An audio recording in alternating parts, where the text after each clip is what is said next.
Good to see you. Happy Monday, I guess it is, right? I should have turned on better light in here, but I don't feel like it. So how about that?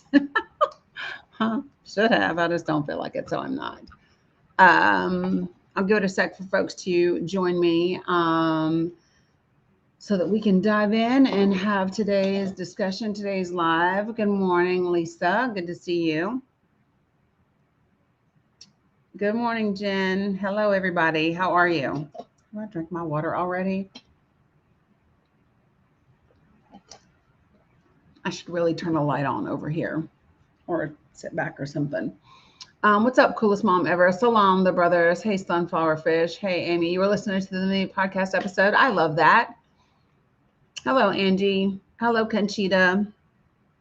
Folks, if you are joining me from Facebook and or Substack or YouTube, make sure that you say hi so that I can greet you back. Hey, Maria. Good to see you. Good morning, Tam Bam.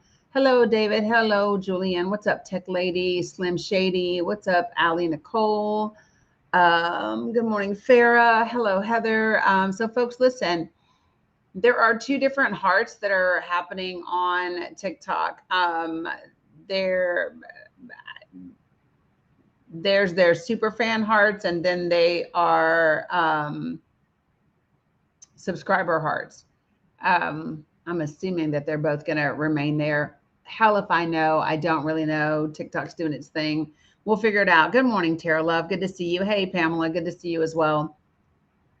Hey, Tina Noel. Hey, Katrina. Good to see you. Hi, Laura. Hey, Tam Bam. What's up, Hector? Hey, Sean. Good to see you as well.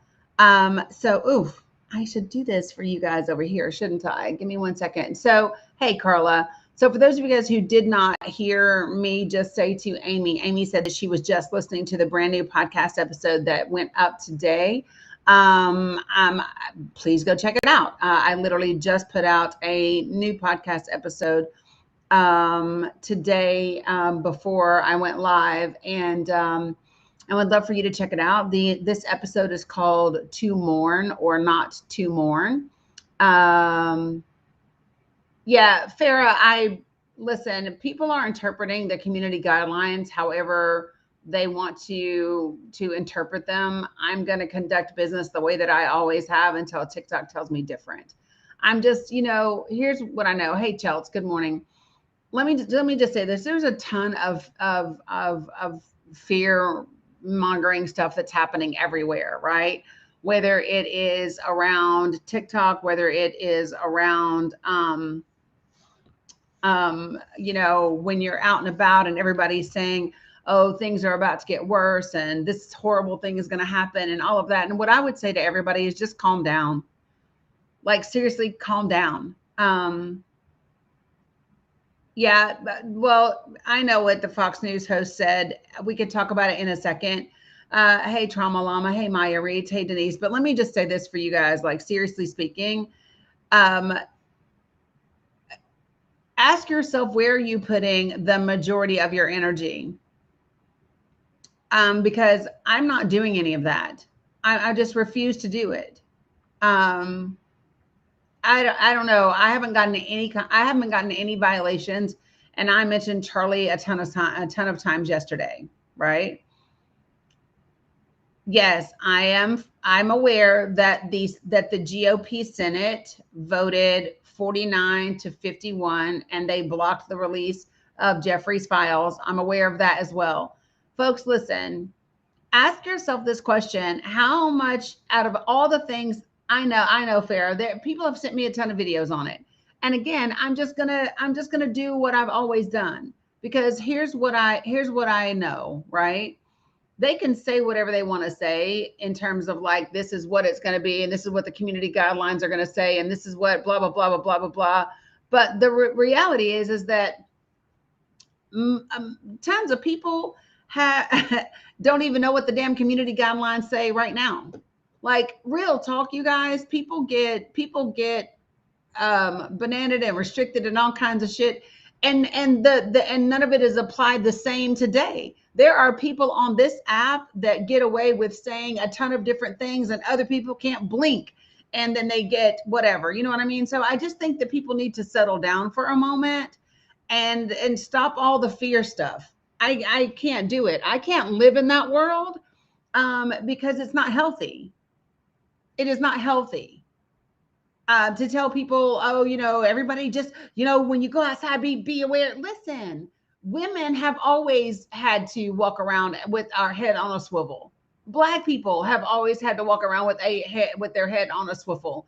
Listen, folks, just use your damn common sense. And by the way, if somebody really wants to get you, then you're gonna get got.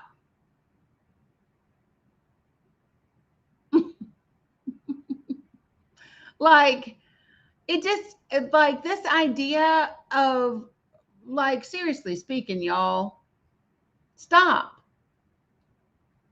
It's not healthy. And stop spreading the fear everywhere. Some of you all are worse than the other folks because you are spreading the fear everywhere and giving those people further reach. Stop it.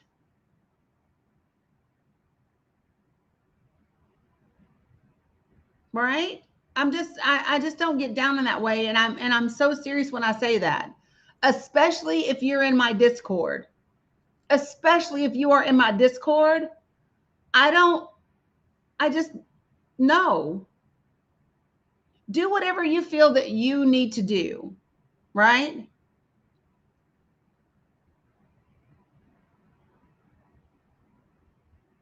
Bexy, I'm going to get there in just a second. I literally just went live, so I'll get to them in just a second. So what I want to say is that a new podcast episode is out this morning. It is called "To Mourn or Not to Mourn," and nope, you're not late. Just went live, and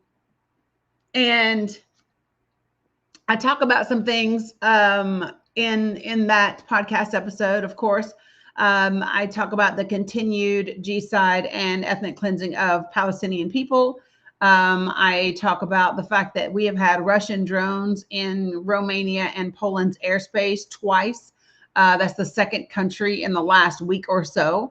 And Poland has invoked Article 4, so it would be interesting to see what NATO does with regard to that. And of course I did talk about Charlie and the events and the circumstances surrounding his unaliving, and just about the overall conversations that has produced, whether those conversations are about politics, political parties, the political environment, empathy, sympathy, which quite frankly, I think we should be talking about emotions quite more, because many people don't even know how to properly emote. They don't have a lot of emotional intelligence. So I talk about that a little bit. Hey, teacher, and several other things. But one of the things that I want to talk about today, and it's the reason that I have this picture up, is I do have, hey, Wawa, good to see you. So I have this image up of Frank Tyson. Frank Tyson is the gentleman in the middle. So if you could share with me, if you are familiar with Frank Tyson and the events surrounding, that happened with him, please put a 1 in the comments if you are familiar with Frank Tyson.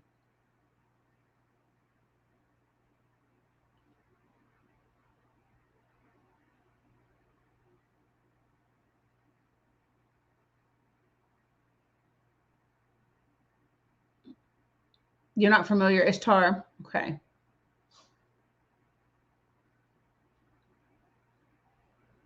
River Ray, I don't have any music going, hon. If you're on your phone, you probably have an app that is playing music. So these two police officers that you see in this image have both been charged with homicide following one of them putting their knee on his neck for 6 minutes in Canton, Ohio. So to give you a little bit of information, recently body cam. So this happened in 2004. The event itself happened in 2004. Okay. But the charges happened at the end of last year, and it went virtually untalked about. This was last year. November 11th is when the charges were filed.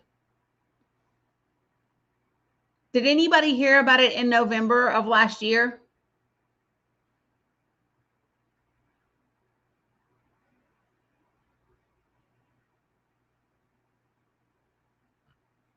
So give me 1 sec.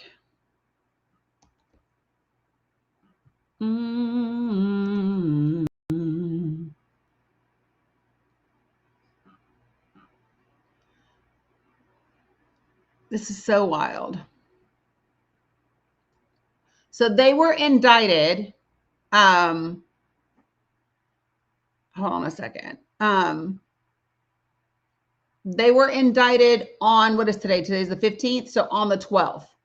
They were indicted on the 12th of this month. And I want to tell you all a couple of things. The trial date is set for January of this year. Okay. And it's important for people to know that, Dex, I'm not sure what you're saying when you say accident. I'm not sure what you mean. Help me with what when you're saying accident. I'm trying to watch comments on both things.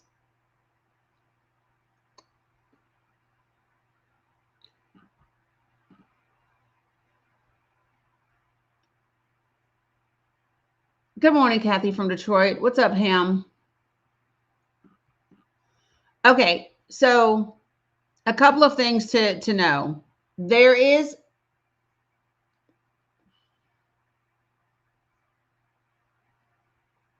okay, I got you. So much in the comments. I appreciate all the comments. His name is January 2026. Yeah, that's this coming January. His name is Frank Tyson. So these two officers are in Canton, Ohio, and they were indicted. They were indicted, and they had a pre-trial hearing in Stark County last week. Okay, so follow me. The charge that they've been given is reckless unaliving. Okay. The judge actually had to recuse herself from the case, and a visiting judge will be brought in to preside over the court process. But listen to this, because the charge is only reckless unaliving, they only face 36 months in prison. That's it. Good morning, Jeremiah's people. Thanks for coming in. So the reason why I'm touching back, I want to bring this case out is because I don't think that anybody has really talked about this case at all. Because it's crazy. So yeah, reckless homicide is a charge that people get. So reckless whatever is, let's just say, for example, you were speeding in a car and you had a car wreck and someone unalived as a result of that car wreck. Reckless unaliving is something that you might get charged with in that regard, right? Because you weren't actually trying to unalive somebody and you weren't engaged in like a behavior but Rosalind, the charges haven't been increased. The charges were levied 10 months ago. The judge recused herself in a pre-trial hearing that happened last week, right? So the police filed. So in the beginning, let me just say this. In the beginning with this case, body cam footage wasn't released in the very beginning, of course, that we would expect that. And then number two, once it was, oh yeah, there's multiple types of unaliving charges in the U.S. This was reckless, Denise. Yep, but the reckless is one, negligent is one. There's a bunch of different ones, but what's important is they were not charged with manslaughter. They weren't charged with intentional H-side.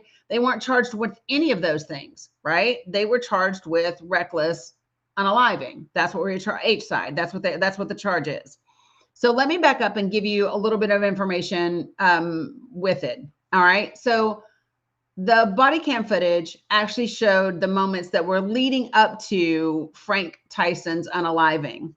And I think for me, one of the things that I want people to be aware about with this is that he uttered the words that we have heard many, many times. Good morning, Clean. He uttered the words, "I can't breathe." Those officers actually said to him, "Shut the fuck up, you're fine." They actually said to him, "Shut the fuck up, you're fine." Yeah, Mariah, a ton of people, a lot of folks, Maria, I don't know if it's Maria or Mariah, probably Maria. But anyway, that's what was said. Good morning, Nance. So let me go to, I'm going to start with the case from last week when the judge recused herself, and I'm going to walk us backwards to the actual event itself happening. Okay. So, Judge Kristen Farmer recused herself from the case. Now a visiting judge will be brought in to preside over the court process.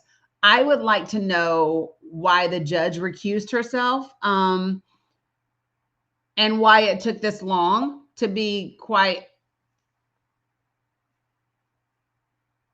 Blue Honey Pot. I'm not sure what you mean when you say is not illegal everywhere for the knee on the neck. I'm not sure what you're asking. So Renee, let me just, okay. So this happened April 2024. It took from April of 2024 until November. No, Blue Honey Pot, it's not. No, Sin, I can see you now. So listen, guys, it happened in April of 2024. The police officers were indicted in November of 2024, and they just had a pretrial hearing in which the judge last week recused herself from the case. So things I want to know, things that I'm automatically looking at, is why did she recuse herself?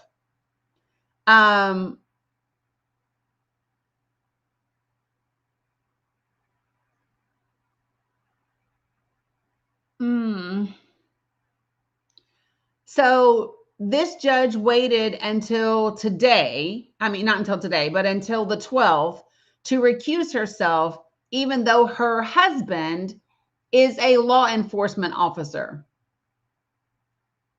So the judge is, holy shit.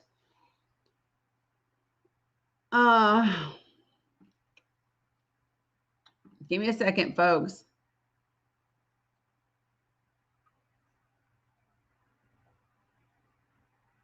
I'm reading a court document.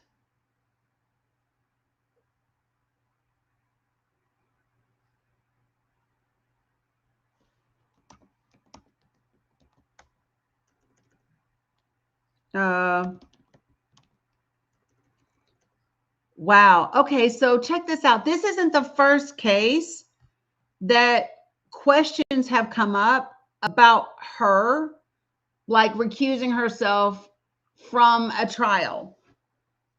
Damn. And they did not judge it. Okay, so listen. And one of her cases even went to the Supreme Court. One of her cases even went to the Supreme Court of Ohio.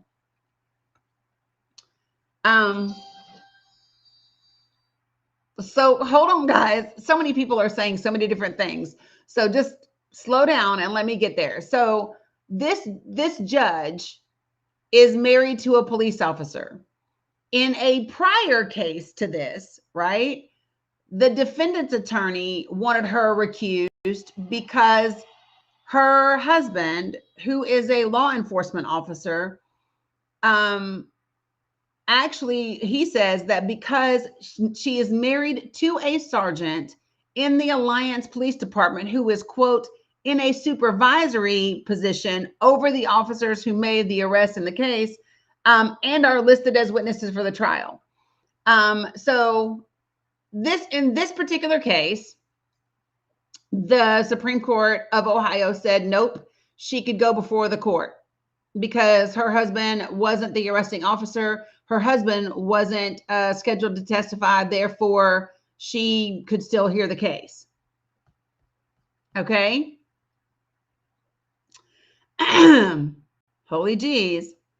And so what they say, there is an Ohio precedent that says if there's a spousal relationship between a judge and a prosecutor, or a judge and law enforcement, but that person's not directly involved in the case, then they don't have to recuse themselves. And so this particular case went on to go before her. Okay. Now, in this particular case that we're talking about today, this one with these two police officers and Frank Tyson, she steps down from this case and said, I don't want to sign in to read shit, to be honest. And no, I'm not giving you $1. Hold on.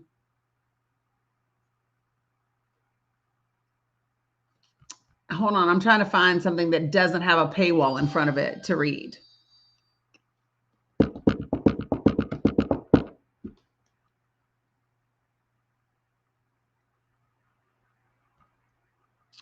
Anyway, bottom line is she did recuse herself from this one. Yeah, Chelsea, I can't stand the paywalls. So this is my thing, right? I believe that we should have, if we're going to have paywalls for media, then we should have paywalls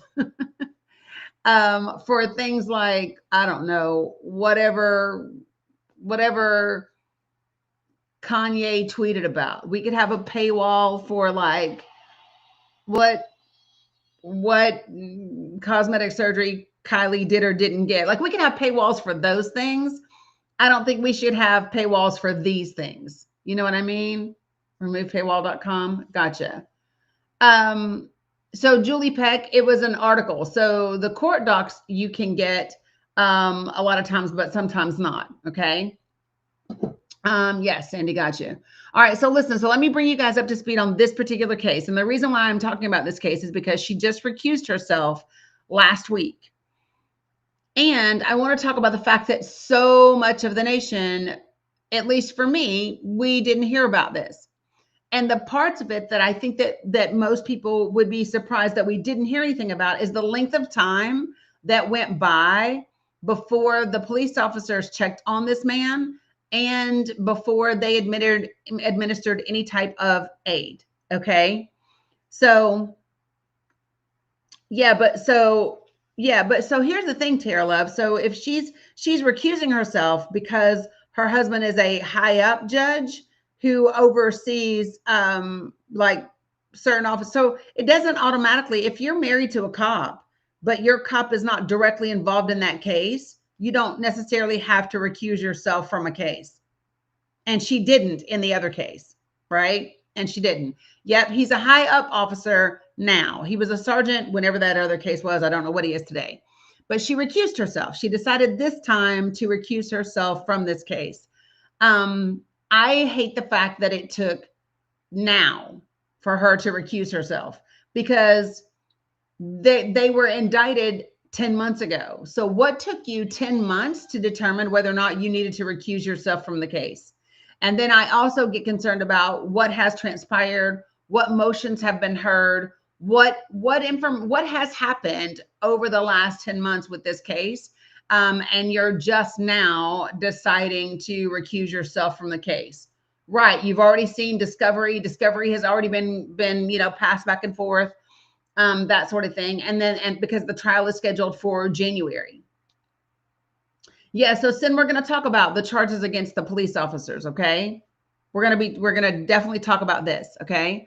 So I want to share with you all what happened. So in the body cam footage, it shows you what takes place leading up to this moment. So we are talking about in the city of Canton, Ohio. And The gentleman's name, Frank Tyson, is 53. He's I'm cracking up at you. Woo, I am cracking up at you. The answer is yes. Um, yes. So the question that I was asked is the judge um, Ivory? And give me 1 second. And you know what's so crazy is I know. Well, with with TikTok and stuff. So I'm just being careful. But the answer is yes, she is Ivory.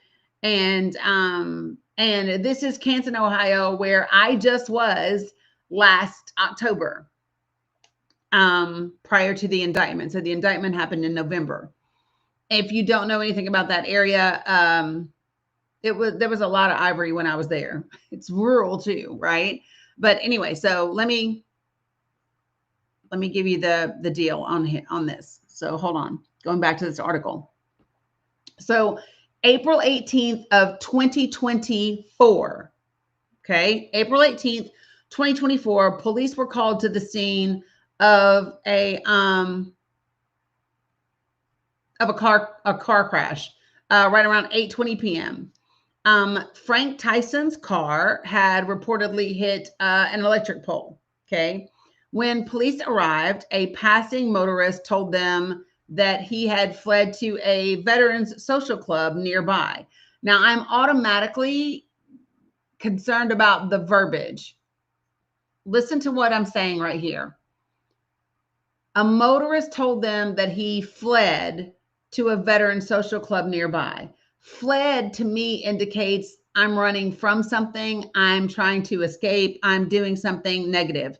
Does anybody else notice the use of the verb fled? Because fled automatically, and it gives you a little bit of a preconception as to what he was doing. Right? For all I know, there was this car wreck and he was in a state of shock and he couldn't find his phone in his car, and he went to the closest place that he could to try to get a phone. Right? Just saying, it's suspicious, right, of the language. So that's what he said. They said fled to a local, to a veteran social club that was nearby. So when they got to this club, a woman was at the door and said to the officers, "Please get him out of here now." Now, get this. As the police, well, we don't know who he called or who he was going to call, because the police had been called already and they were there, right? So again, don't assume facts not in evidence. Let's do that. When the police arrive there and they begin to approach him, he says to the police officers, and I quote, "Get the sheriff, you ain't killing me tonight." I want you all to hear what he said. Frank Tyson, as the police approached him. No, it sounds like I'm reading. Jocko, what are you doing? So as the police officers approached him, Frank Tyson said to them, quote, "Get the sheriff, you ain't killing me tonight." And we know what was said because this is what came out on the body cam footage. He says that to them before they grab him and they attempt to restrain him. Body cam footage shows he is struggling against the officer and he is crying out in distress. "They're trying to unalive me. Call the sheriff." And he's asking bystanders, "Call the sheriff, call the sheriff, call the sheriff." A woman yells to him on the body cam footage and she says, "They're trying to help you." The officers wrestle him to the ground with the help of two other people. Yeah, Julie, according to this report, So give me a second, folks. Exactly, guys. Okay, so listen. So it wasn't just the police that were trying to restrain him. Two other patrons from the club also jumped in to attempt to restrain him. So you've got two police officers and two other people jumping on him to restrain him. Now listen to this. After they lay him face down on the ground, one officer presses his knee into Tyson's neck for several seconds as another one works to handcuff his wrists.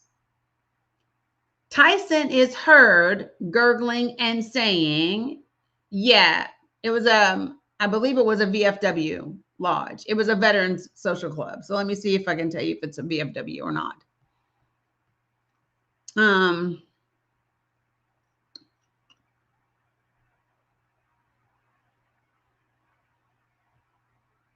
Give me 1 second.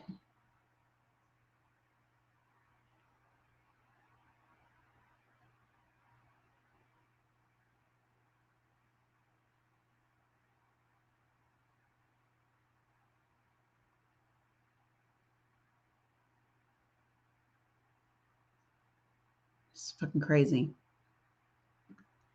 Sorry. I'm reading as I'm telling you guys. I believe it was a VFW. So, okay. I keep giving you guys the dates. Listen to the dates. The reason why we are updating this case. So this happened April 18th, 2024. The two officers were indicted November of 2024. And just last week, the judge, Kristen Farmer, recused herself from the case because her husband is a high-ranking police officer, and so she recused herself from this case. Okay, so that is the latest, and now the trial is set for January. Give me a second while I fix this, folks.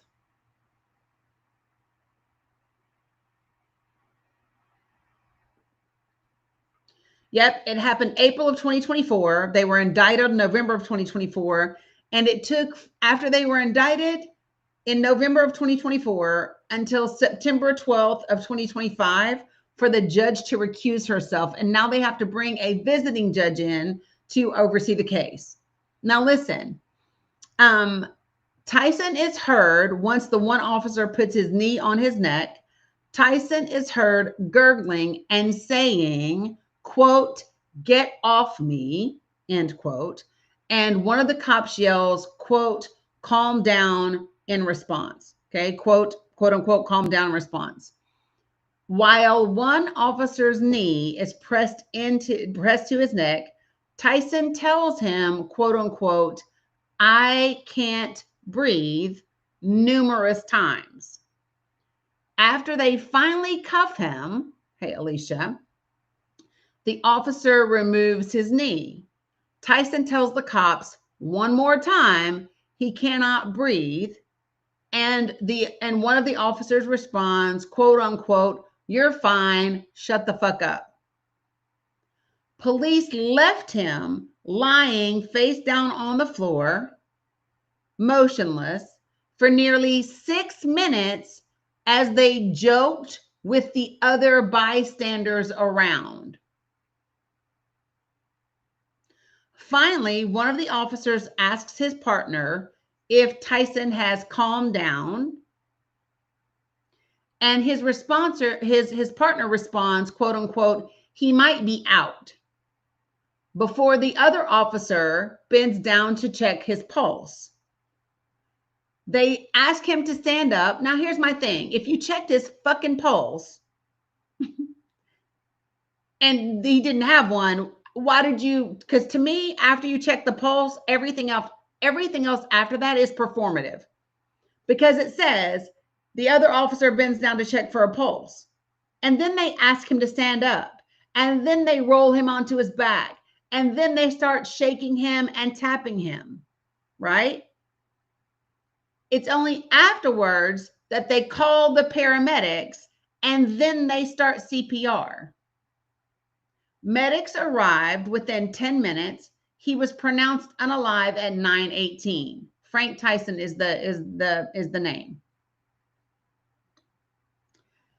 When the Canton Police Department released a statement about Tyson's unaliving, they never mentioned the time that elapsed, Salam Abu Siraj, between when the officers cuffed him to when they finally administered medical aid.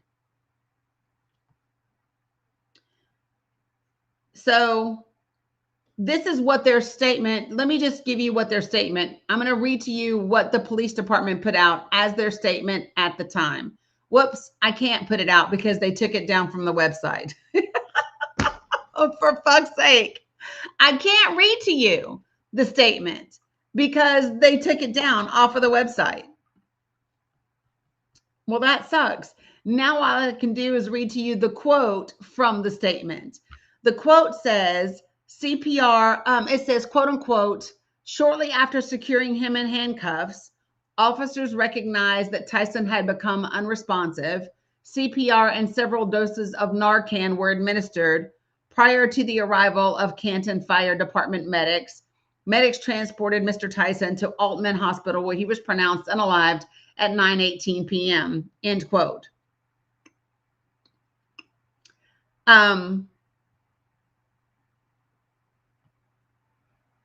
Wow. So the bottom line is that,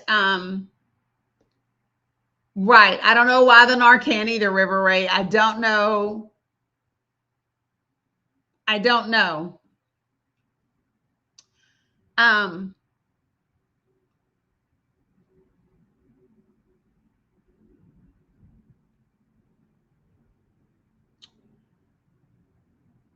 I am not going to show the body camera footage because, to be quite frank, I can't, and I don't want to. I can't, and I don't want to. I just don't want to see another one. I don't want to see another one. So listen,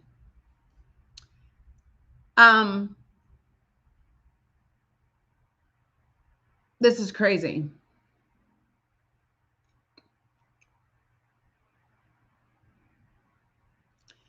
When the other cop realizes he has no pulse, he begins chest compressions and tells the other cop to tell the medics to quote unquote step it up since he's no longer feeling a pulse.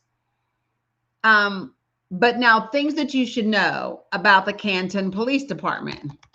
Give me 1 second.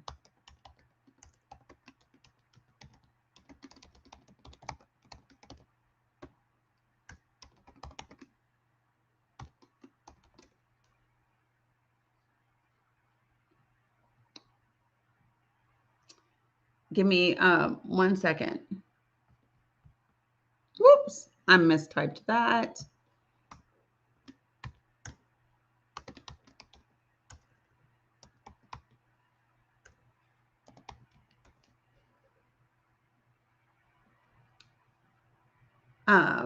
There it is.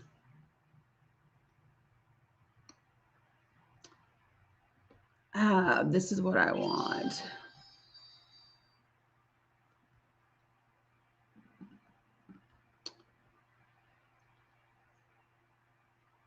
Give me 1 second.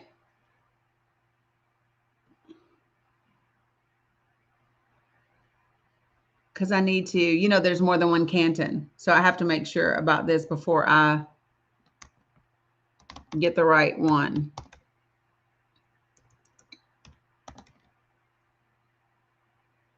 So let me say this. While I cannot, no, this is specifically Ohio, folks, that I'm talking about right now. I'm talking about Canton, Ohio, specifically. What I do want to say is that it is important for people to know. I cannot say for sure at all. I cannot say for sure at all whether or not Canton, Ohio was part of it. What I can tell you for sure is that Ohio is one of these states that has participated in training by Israeli Defense Forces. What's up, Goldie? So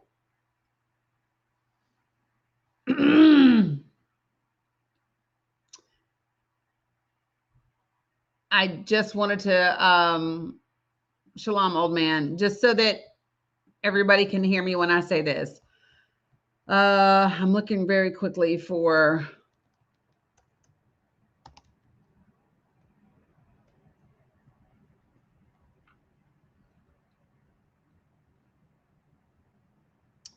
it is not finding.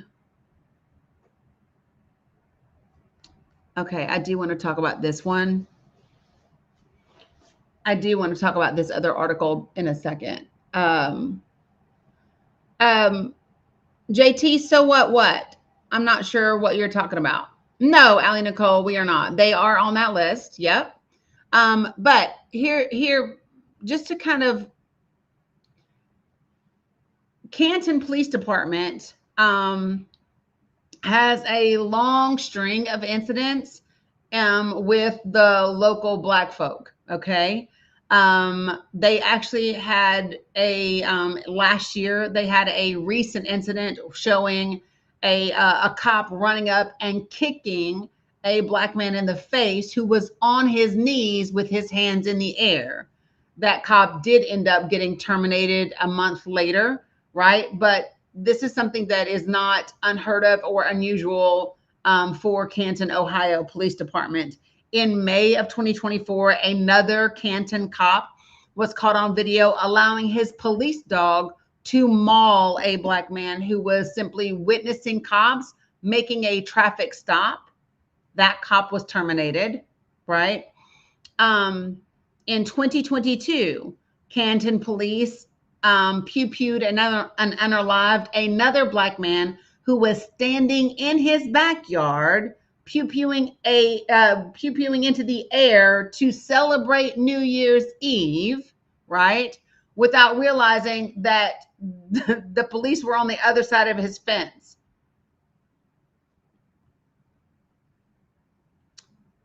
So this is why, just let's put this into context.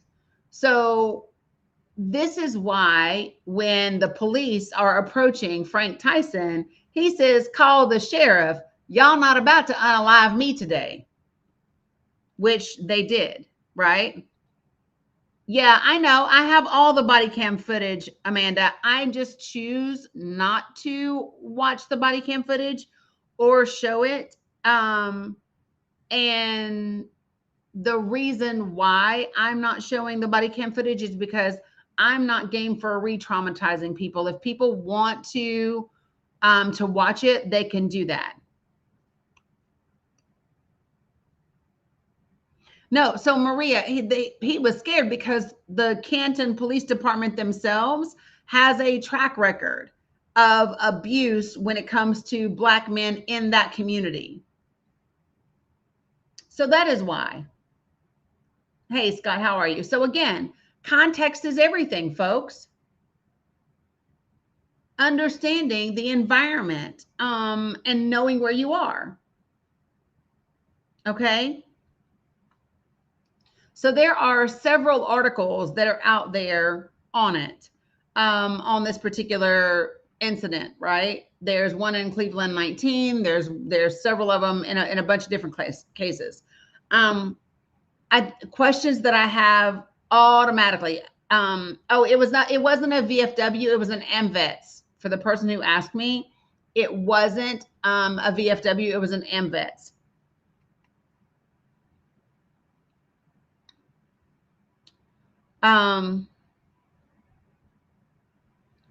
So I haven't watched the footage. Here is one of the reports from the footage. It says, according to his family, on the body cam footage, you can hear Tyson tell officers at least 7 times in 1 minute he can't breathe. during that time, the police officer had his knee on his neck at that time, right?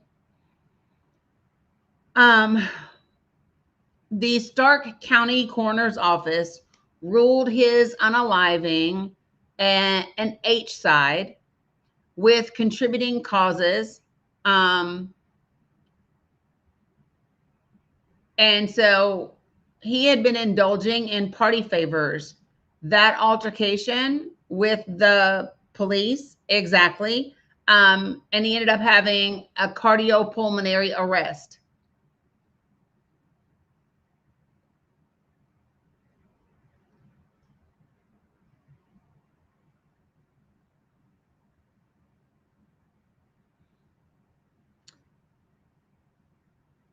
Yeah. So things that are interesting to me is, what do we do about law enforcement agencies that have a track record of abuse? What do we do about them? Because I personally don't believe that we do enough. Yeah, Maria. Hey, Pin 1010.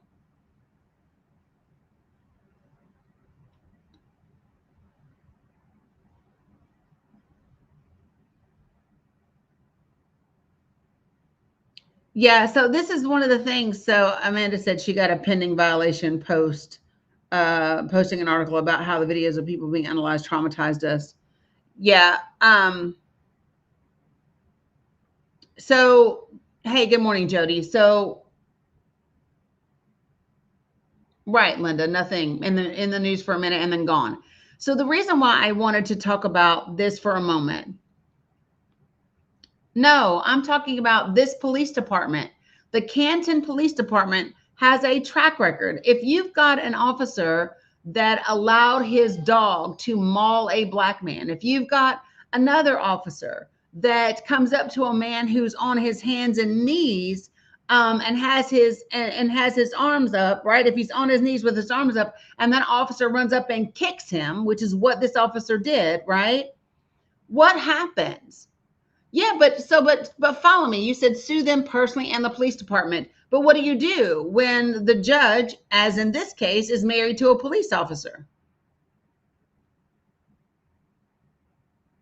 What do you do in this case when, like in cases like this? And this is what I'm saying, right? Or Jules, if you can't sue them, because, well, so people will typically take those types of cases, Jules, pro bono, but it's only if they really believe they're going to be able to get a huge payday. And let me just tell you something. Oftentimes in those cases, the huge paydays only come if that person is unalived and if it's ridiculously egregious. She just recused herself last week, Kim, and that's why we're talking about it, right? Because in previous cases, she has refused to recuse herself, right? In previous cases, she refused to recuse herself. And this one she did. My question is, what took 10 months for you to recuse yourself, right? What took 10 months in this case?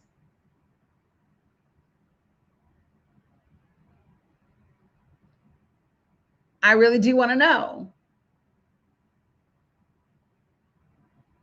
And I would like to know, when are we going to get ourselves together when it comes to our excessive use of force?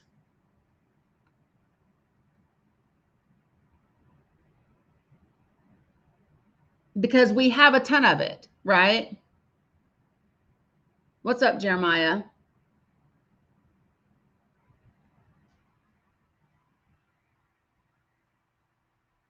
Give me a second, folks.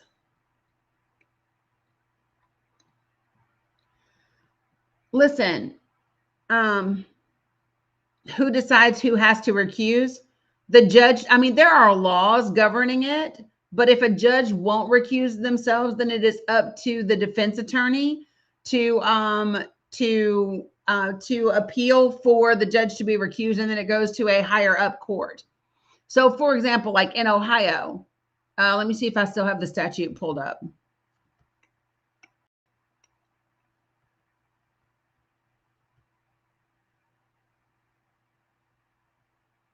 Mm-mm-mm.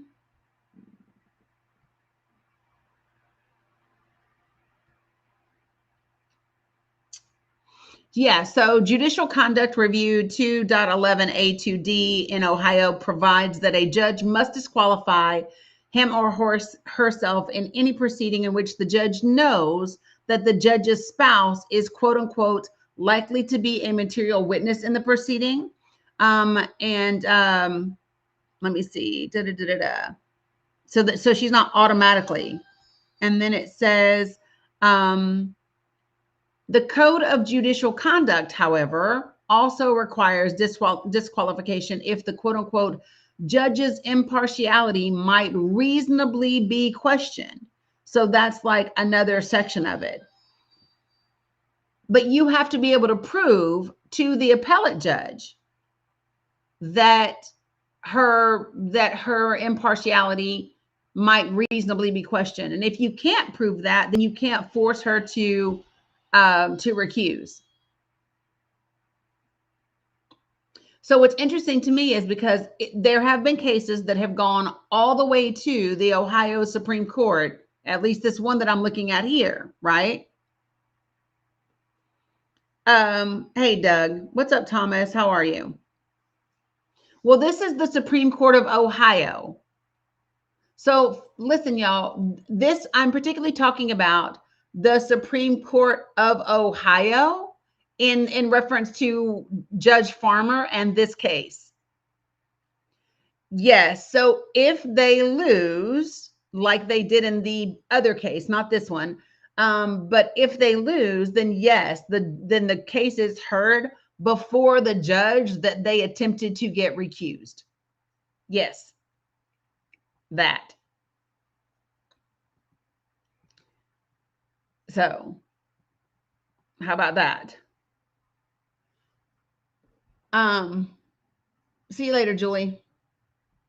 So it's really important for folks to understand what we are talking about and the fact that this stuff is still happening and we're just not hearing it, right?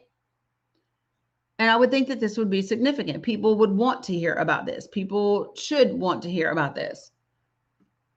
And the fact that it's still occurring, right?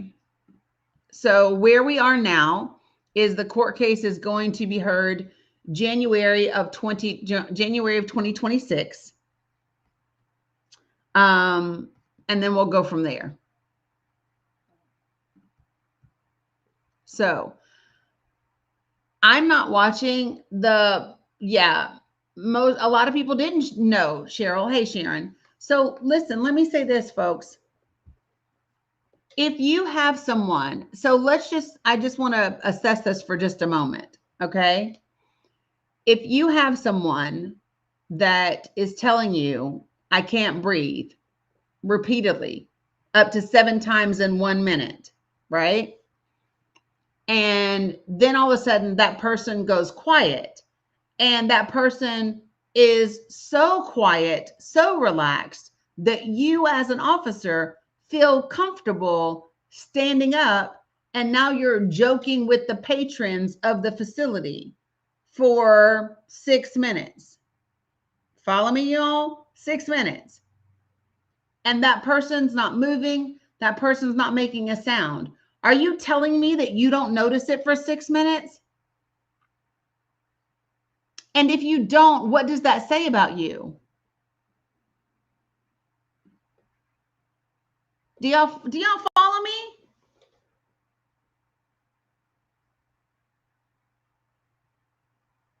I don't believe that. Right, you're definitely in the wrong profession, Blue Honey Pot. Agreed. And so it's just because in the report it says that the officer said, has he calmed down now? And the other guy says he may be out. He may be out. So there's a guy that just told you he couldn't breathe, and you say he may be out. right? After you said, "You're fine, shut the fuck up." Like, that's literally what they said to the man. "You're fine, shut the fuck up. But I'm telling you, I can't breathe."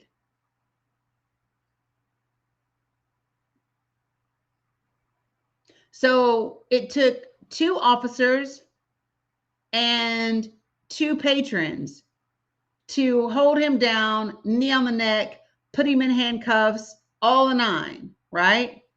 Then everybody gets up and you don't pay attention that he doesn't move again for 6 minutes.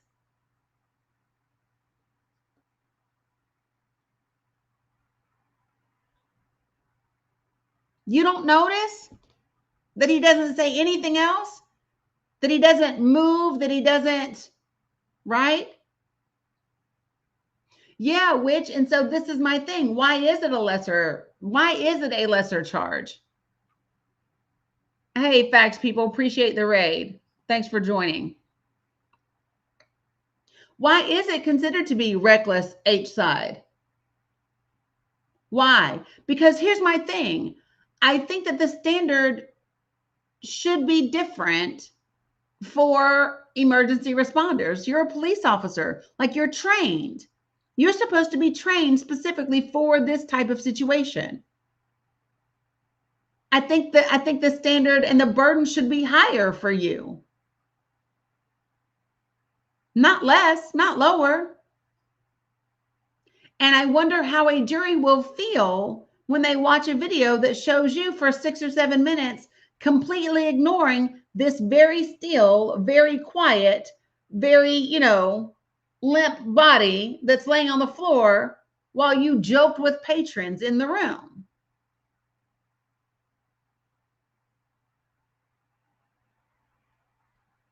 And when people say they tried to render aid after 6 or 7 minutes of neglecting, so listen, when you sit around and you think about this, right? The fact that I try to render aid doesn't matter if I know that I'm only choosing to render aid once I can no longer find a pulse. Yeah, Lisa, they were too busy joking around with the patrons in the AMVETS.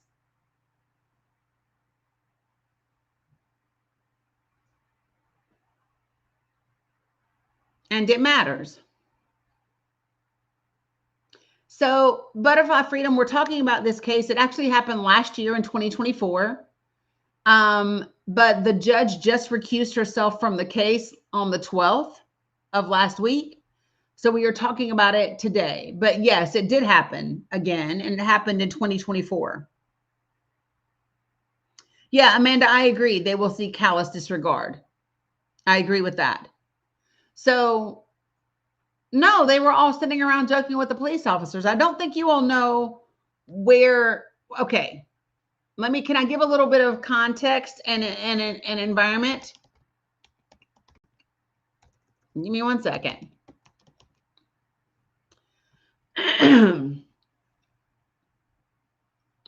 So, Canton, Ohio, according to their own government website, okay? Oof, it's got stuck for a second.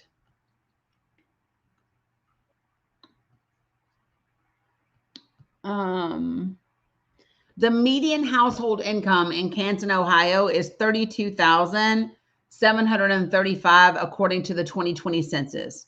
So, not a very affluent community, right? 25% of the population, appreciate that, Brandy, don't even have broadband internet in Canton.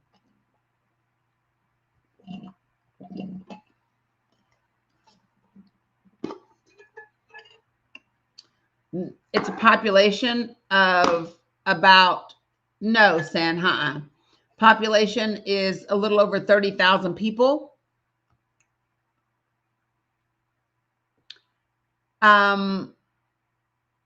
It is about 65% white. It's about 25% black. And then other stuff sprinkled in there. Yeah, call me Cam. I said no broadband. 25% don't have broadband.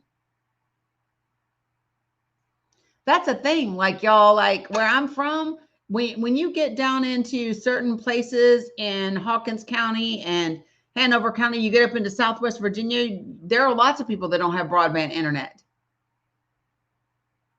There are lots of people, and that's why people. It's one of the things that the Biden administration was really tackling was broadband internet, broadband access. Yeah, you get into the hollers, you get into the more rural areas. Yeah, there are lots of people that don't have it.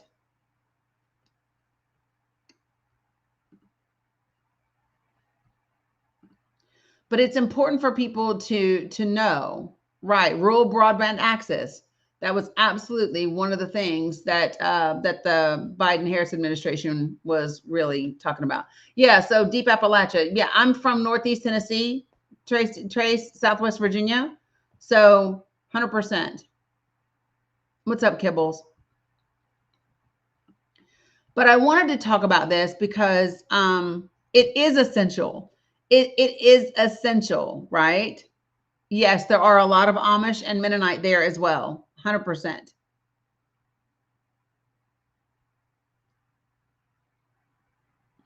And so this is why the body cam footage in this case was so critical and so important. Number one, because well, no, so listen, when you are in rural areas like that, to be quite frank, South Bay Mama, you don't even need Fox News as your news source. For most places like that, Sinclair Media Group is who owns the local news. And so you don't even need Fox. The local news is Sinclair, which is super right leaning. So you don't even need Fox. Your local media is owned by Sinclair Group.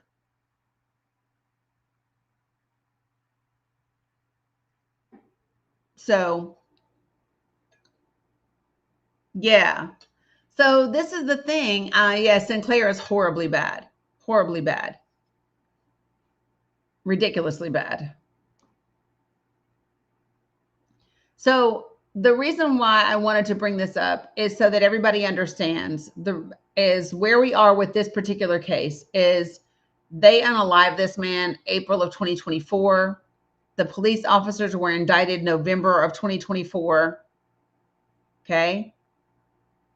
And then it was just last week on the 12th. It was just last week on the 12th when the judge recused herself from the case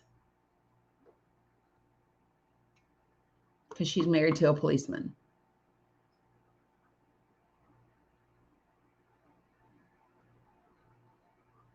Oh, yeah, Anthony, I'm still here. I am also here, but I'm also live on YouTube, on Facebook, on Substack right now. I didn't see your question, Sean. Sometimes I don't see. Oh, you're talking about the excessive use of force, but I don't know that federally that really that necessarily matters. Yeah. Regardless of what happens with TikTok, I will still be doing what I do. And there's a lot of different platforms. If you have not yet, what I highly recommend that you do is that you go to my link tree and that you put your name and your email address so that you are on my email list so that I can send you out all of the information for you to be able to find me and the weekly newsletter. So 100%.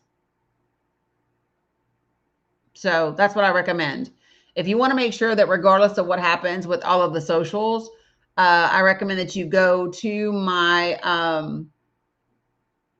yeah, well, so Sharon, I saw that he said, but China did not comment. So let me be clear.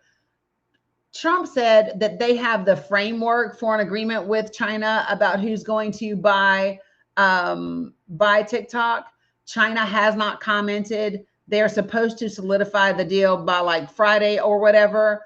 It's supposed to expire on the 17th, which is Wednesday. Like I said, people way too much damn money. They'll figure it out. He'll do another extension, whatever. Like I'm seriously not concerned about it. I'm seriously not concerned. Yeah, Amanda, I'm on Substack as well. I'm live on Substack right now. Yeah. And then, of course, I have the podcast.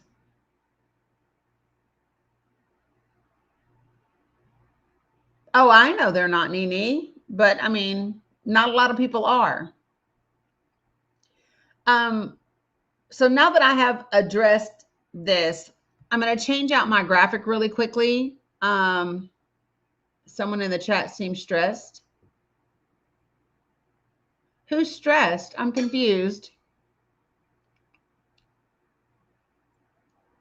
There's a bunch of big Trump tech people involved. Who's stressed in the comments about TikTok? Oh, I don't know what to say about it. Why are people stressed about TikTok?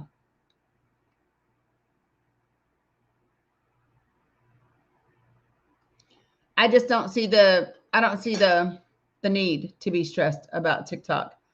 Okay, I do want to share something with you guys. And the reason I want to share it with you all is specifically because of some rhetoric that I hear a lot when we start to talk about Gaza and Israel and Palestine. And so because we do that, I really want to have that conversation, right? Some people always stress about it. Yeah, I mean, it is what it is, right? Give me 1 second, folks, while I pull this up, okay? Un momento, people.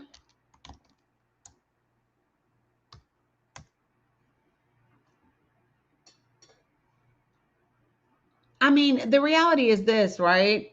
I mean, I can't do anything about it. I'm not going to spend my days worried about it. I'm more focused on getting out the information and getting connected with the people to talk about what we need to talk about. You know what I mean? Habla español, habla español un poquito. Un poquito.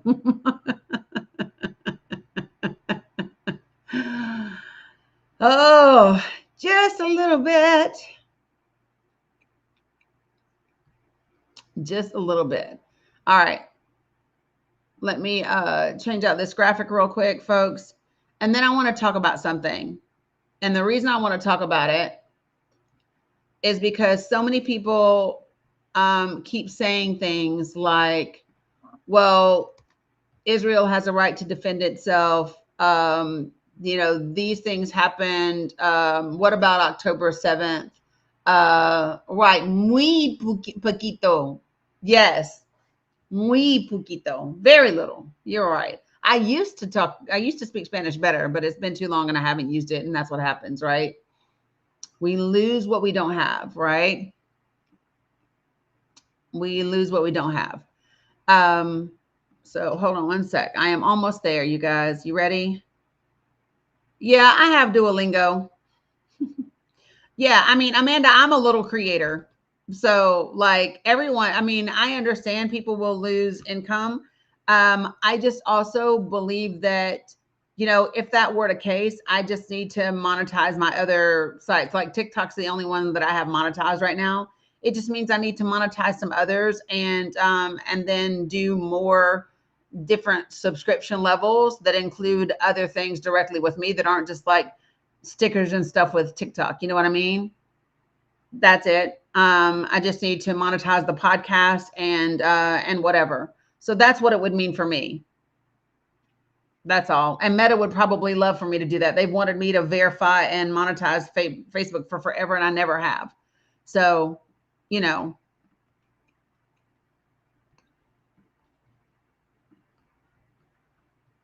I just refuse to sit around and be terrified about stuff.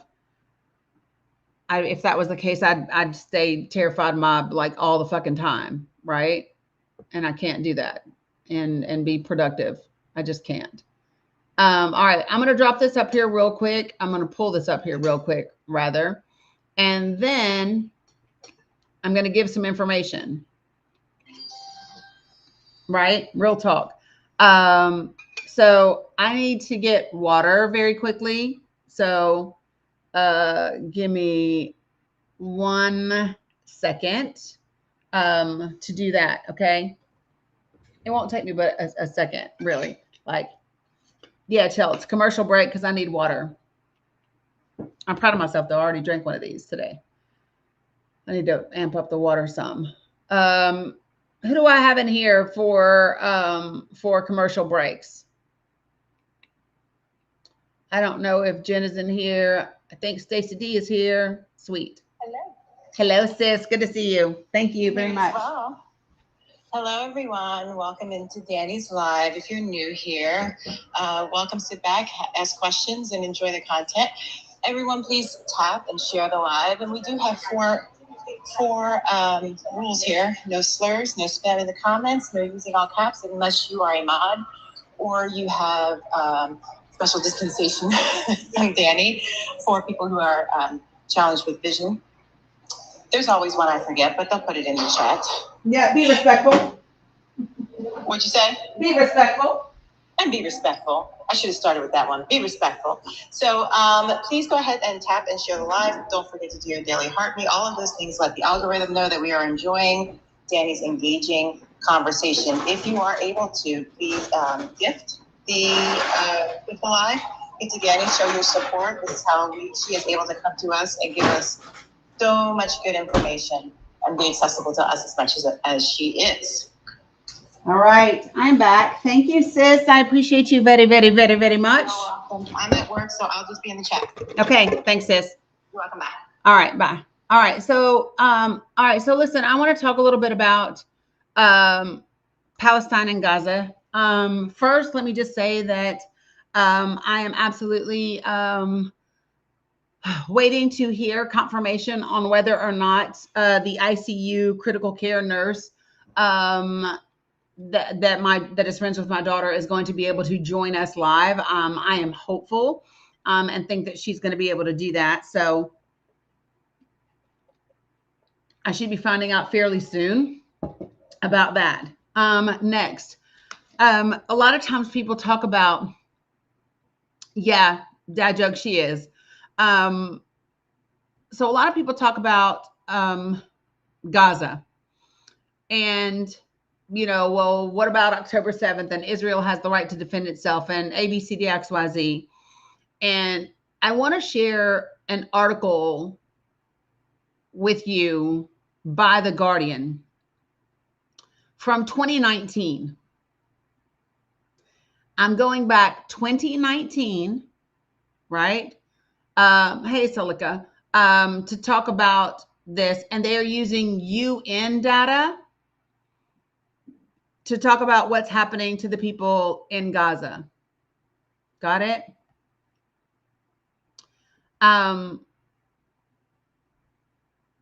Just to give you the title of it, let me share it over here for you guys.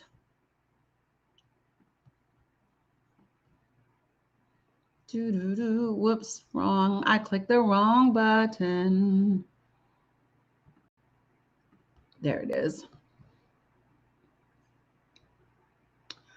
So it says Gaza border protests, 190 people unalived and 28,000 people injured in a year of bloodshed. Like I said, this article is from The Guardian. This is from 2019. You can find it if you want to follow along with me. There are images in here and things. But I wanted to share this with you all because it is important for people to, you know, we've talked all the way back about what happened in 1917, 1918, 1919, 1948. We've talked about the Nakba. We've talked about all of those things.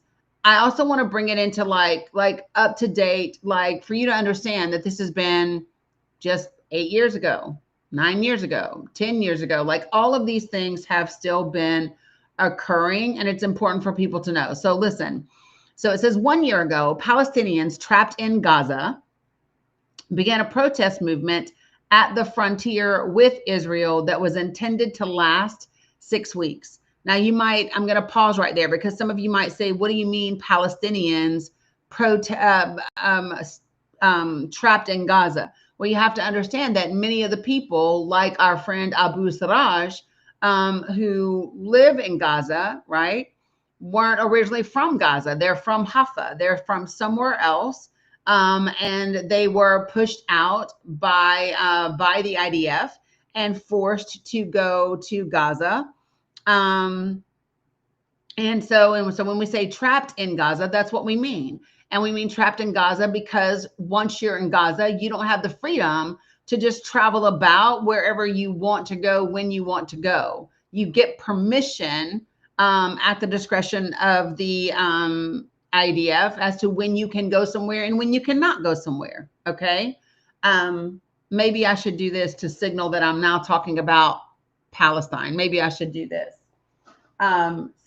so people will know. How about that? Javier Barden wore a Palestinian garment. I love that. Okay. So hello, Kat. Good to see you. You're wearing yours, Jen. Love that. Right. Abu Sarraj has never been out of Gaza, never been given permission. So that's why they use the verbiage that they used, trapped in Gaza, because they are in fact trapped in Gaza. Okay. So here's what it says. This protest movement was intended to last 6 weeks. Men, women, and children demanded recognition of Palestinian refugees in Gaza. And they wanted the recognition of the right of those people in Gaza and elsewhere to return to their ancestral homes in Israel and for an end to a punishing blockade that has made life unlivable.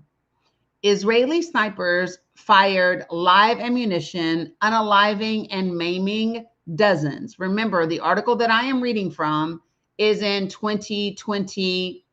Is in 2019. That is the article that I'm reading from is 2019. Okay. What am I doing?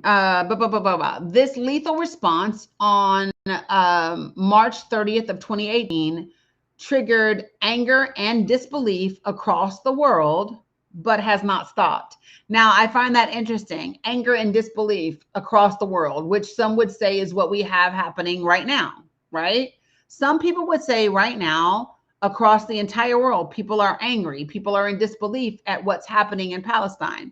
And yet, what's happening has not stopped. Israel is still bombarding. Israel is still targeting innocent people. Israel is still engaged in those practices, right? And so that was 30th October, right?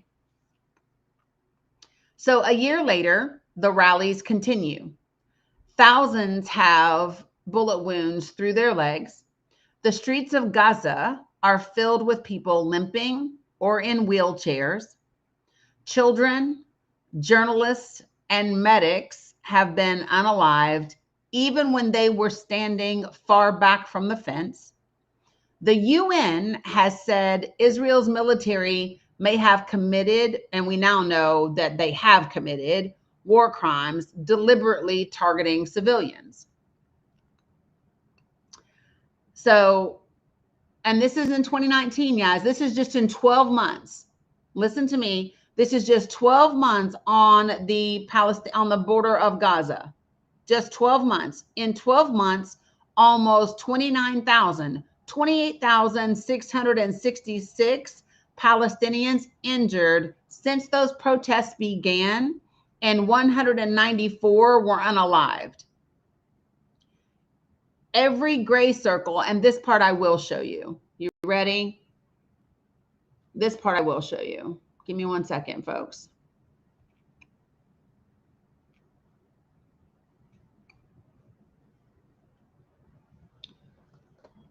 Oof. Let me pull this down. All right. So I want you to see this graphic. Every gray circle, can you all even see that those are circles? Let me take this out. Every gray circle, can y'all see that these are little bitty gray circles? Represents a Palestinian injured between March 30th of 2018 and March 21st of 2019. The red circles are those unalived. The data was provided by the United Nations Office for the Coordination of Humanitarian Affairs. This is 1 year. Again, this is, you see one huge circle. Can you see that there are dots now, Dax? Those are dots.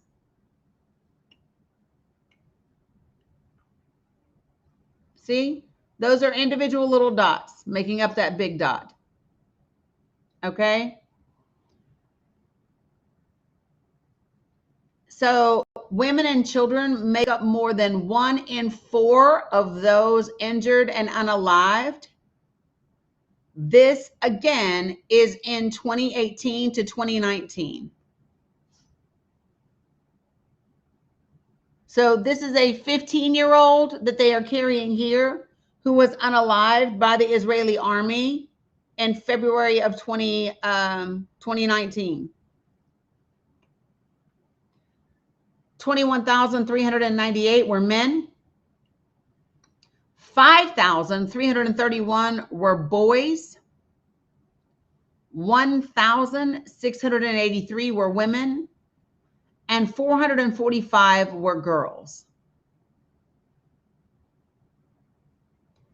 I'm again going back here to reiterate that we are talking about between March 30th of 2018 and March 21st of 2019. 1 year. Bless you, Titan. My cat sneezed. So when you hear people say, but what about October 7th? When you hear people say, but what about Israel's right to defend itself? When you hear people say, what about, listen, this has been going on way before, which I can put it in the link tree. This is way before that. We are talking about 8 years ago, right? And we're really talking 80 years. It's 80 years, people. Just if you want to know the real number, the real number is 80 years, okay? But this article does a fantastic job of laying out for you what 1 year looks like for Palestinians in Gaza, okay?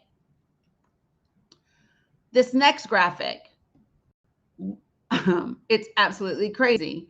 May of 2018, listen to you all, listen. May 28th, Jesus. May of 2018, you ready? Was the bloodiest month since the protests began, with more than 6,000 Palestinians injured or unalived. Y'all, that is May of 2018. That is May of 2018. They unalived or injured 6,000 Palestinians in that 1 month.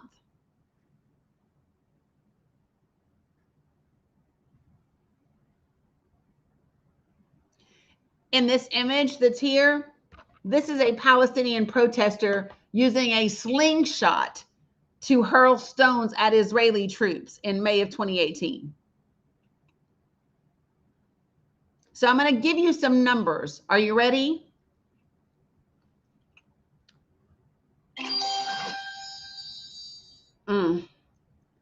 April of 2018, 5,503 Palestinians either injured or unalived. May of 2018, 6,181 Palestinians either injured or unalived. Let me pop over to August of 2018, 1,790 Palestinians either injured or unalived. September of 2018, 2,479 Palestinians either injured or unalived. October 2018, 2,314 Palestinians either injured or unalived.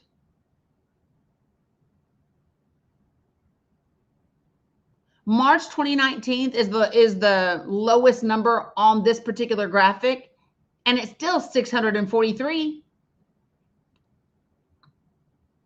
It's still 643.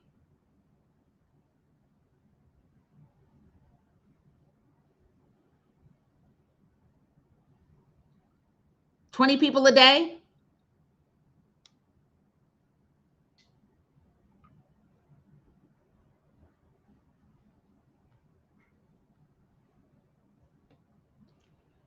This is, again, a 12-month period that we're talking about.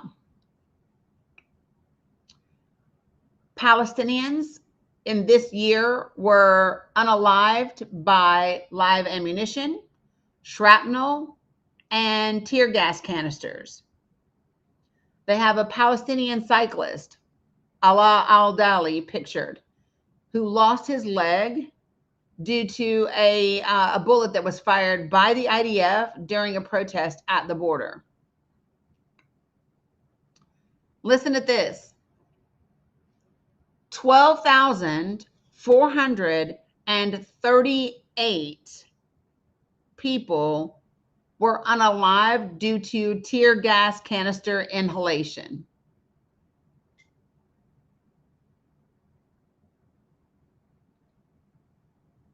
$7,397 because of live ammunition.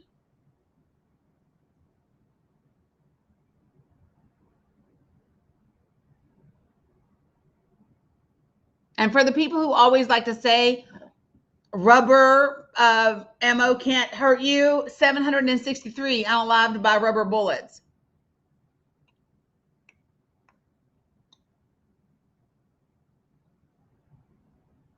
I'm going to keep reiterating that these statistics are only for 1 year. This is from March 30th of 2018 to March 21st of 2019, folks. This is only a 12-month period in this snapshot, and it's from almost 8 years ago. I'm going to put it in the link tree for you right now.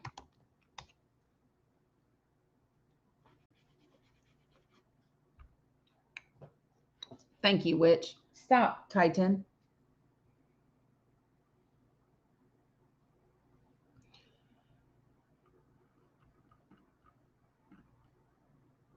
I'm putting this in here now, folks.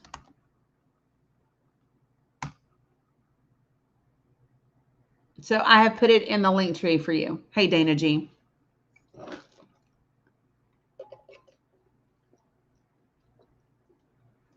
What's the decision on what, Kelly?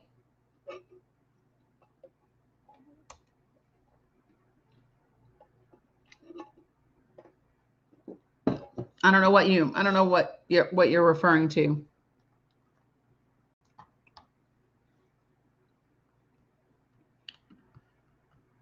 All right, so I'm going to give you a little bit more of information. You ready? Stop. The article goes on to ask the question, how has life in Gaza changed since the protests began? Gaza's economy is in a free fall. Remember, this is 2018, 2019 we're talking about. Yeah. According to the World Bank, which blames the blockade, which would be by Israel, multiple wars with Israel, and internal rivalries amongst Palestinian factions. 47% of meds are at zero stock levels.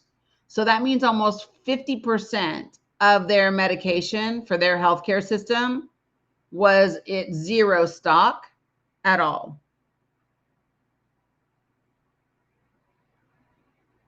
Other than the fact that Kilmar Abrego Garcia is wanting to seek asylum, and a judge has said that he can't be deported, I'm not sure what other update you want me to give.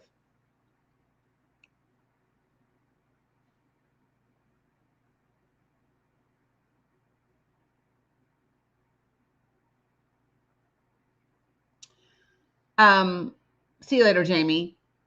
You know how Dr. Mimi, oh, no worries, just me. You know how Dr. Mimi was talking about the quality of water in Gaza? And she was talking about the fact that there is sewage in the streets at this point, and that water filtration systems have been targeted as well. And so the drinking water is almost non-existent, right?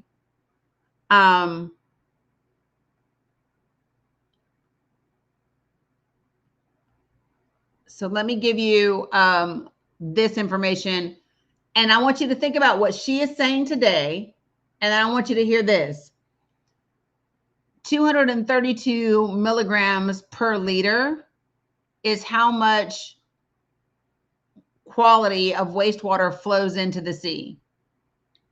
In 2019, in this 1 year period, almost all tap water is undrinkable. It is either tainted with sewage or salt water from the sea. Authorities have said at times that they had to pump raw sewage into the Mediterranean.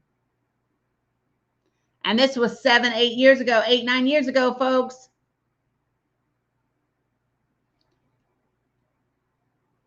Medical applications for Israel to exit Israel, 39%. So 39% of the medical applications for Palestinians in Gaza to leave via Israel were either denied or delayed in that 12-month period. So in 1 year, 4 out of every 6 applications, medical applications to leave Gaza via Israel, were either denied or delayed.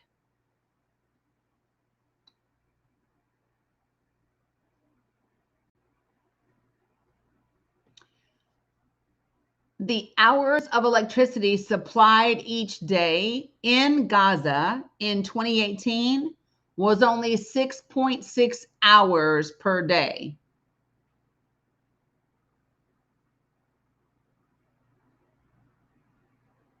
How about that? And this is what they said was happening at the time. Are you ready? Gaza receives electricity from Israel and Egypt, but it is paid for by the Palestinian Authority in the West Bank. A rivalry between the Palestinian Authority and Hamas has meant that the PA occasionally stopped payments to punish its political foes, leading to daily blackouts.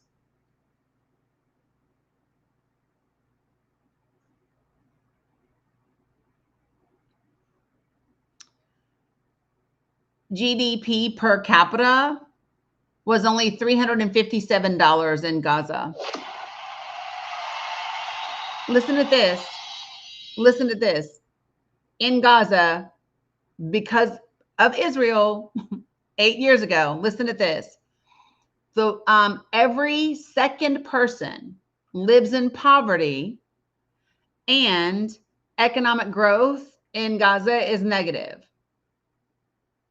And listen to what this article says. The article says foreign aid recently cut by the Trump administration is not enough to support life in the Strip. Oh, imagine that. Imagine that. We are talking about aid to Palestinians being cut by the Trump administration in 2019. And look what we're talking about right now happening to Palestinians under a second Trump administration. Is anybody surprised? I am not. Disgusted? Yes. Surprised? Nope, not at all. Gaza had at that time an unemployment rate of 52% in 2018. And yet the literacy rate in Gaza was 98%. How about that? That's a hell of a literacy rate.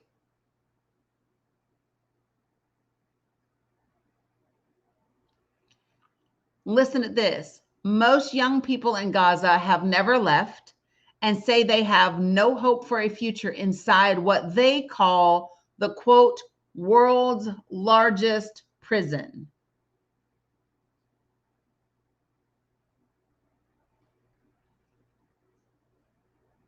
Because it is. Gaza has what? Almost 2 million people? And it's an open air prison. What else would you call it, folks? What else would you call a place that has walls all around it, watchtowers with the IDF in them, checkpoints that determine when you can come and go, if you can come and go? That is a prison. That is an open air prison. And with almost 2 million inhabitants, it may very well be the world's largest prison.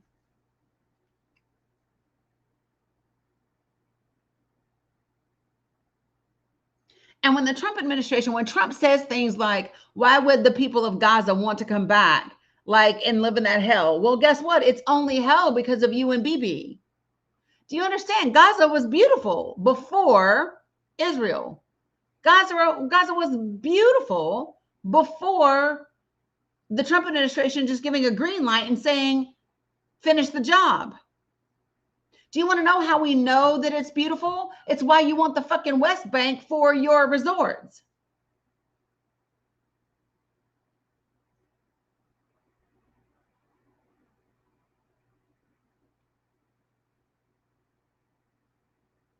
You know, I used to sit here and I used to think that maybe what the Democratic Party needed was to find some sort of middle ground, right?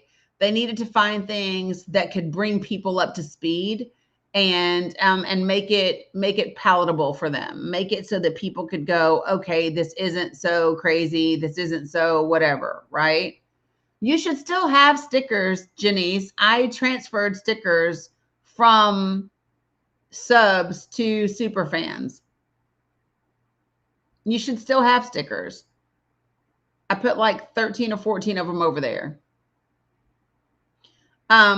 It may take them a minute to make them active, guys, is what it is. It may take a minute.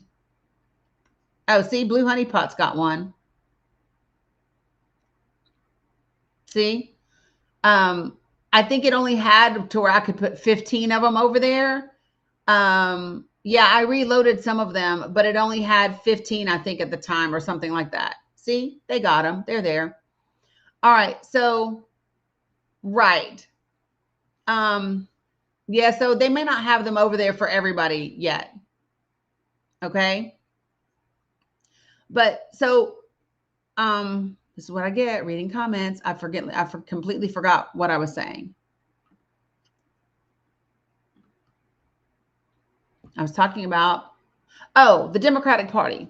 And so what I used to say is that, okay, so maybe the Democratic Party needs to find some middle of the road folks that could, not middle of the road, but people that weren't AOC, that weren't Mamdani or whatever, right?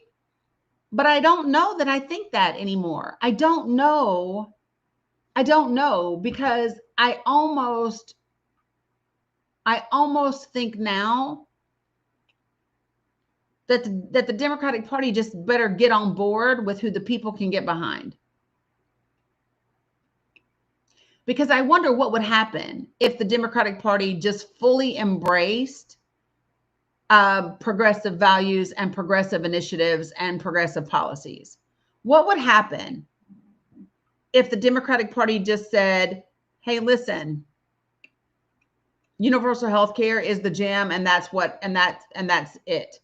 Like, that's what our party stands for, is universal health care, period, point blank. We're not interested in privatizing any fucking thing else. We believe in, right? What would happen?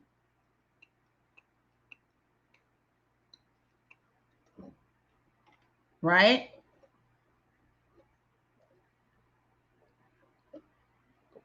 What would happen? Because I think about, so check this out, y'all. Mom Donnie is, people have the same excitement about him. New Yorkers who normally don't give a fuck. New Yorkers love him. New Yorkers are talking about him. Who do you have that gets people excited?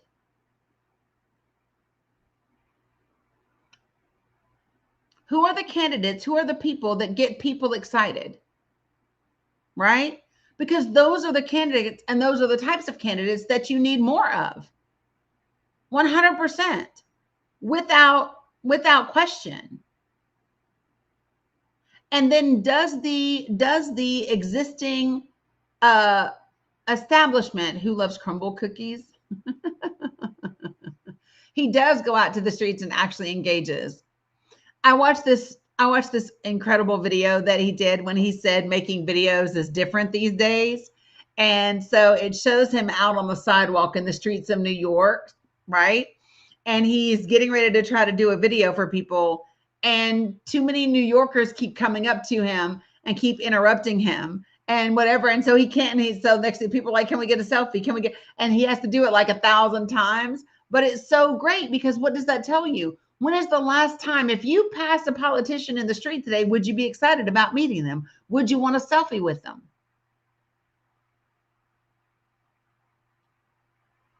Right?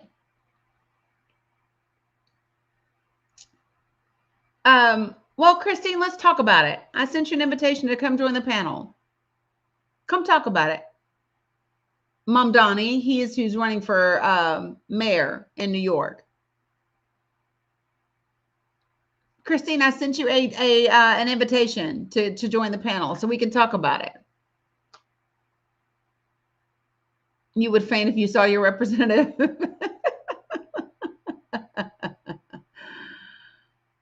Oh, so you don't want to talk about it?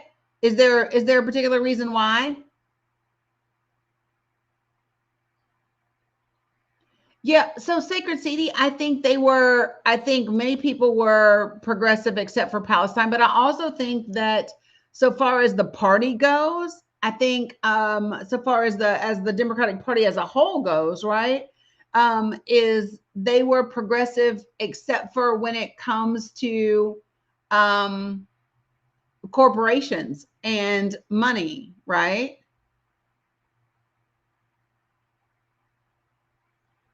Well, here's my thing, Christine, when you say you're not used to being on this thing, that's okay. It's probably easier to simply just get up here so then you can talk and you don't have to worry about trying to do anything different.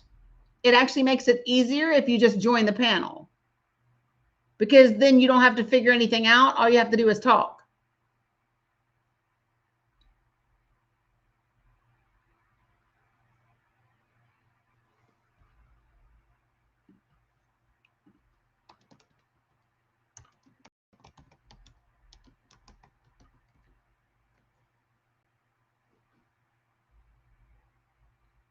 You're not good at talking.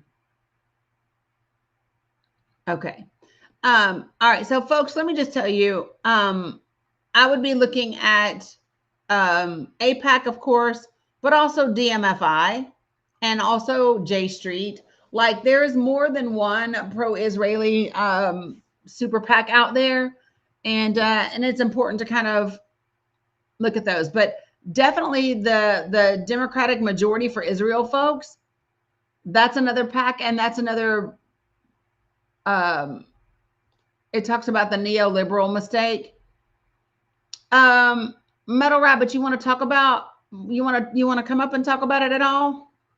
Because it's always interesting, like because I was accused of being a neoliberal, whatever, because I said we should vote for Kamala Harris. And I was like, I don't really think that fits me.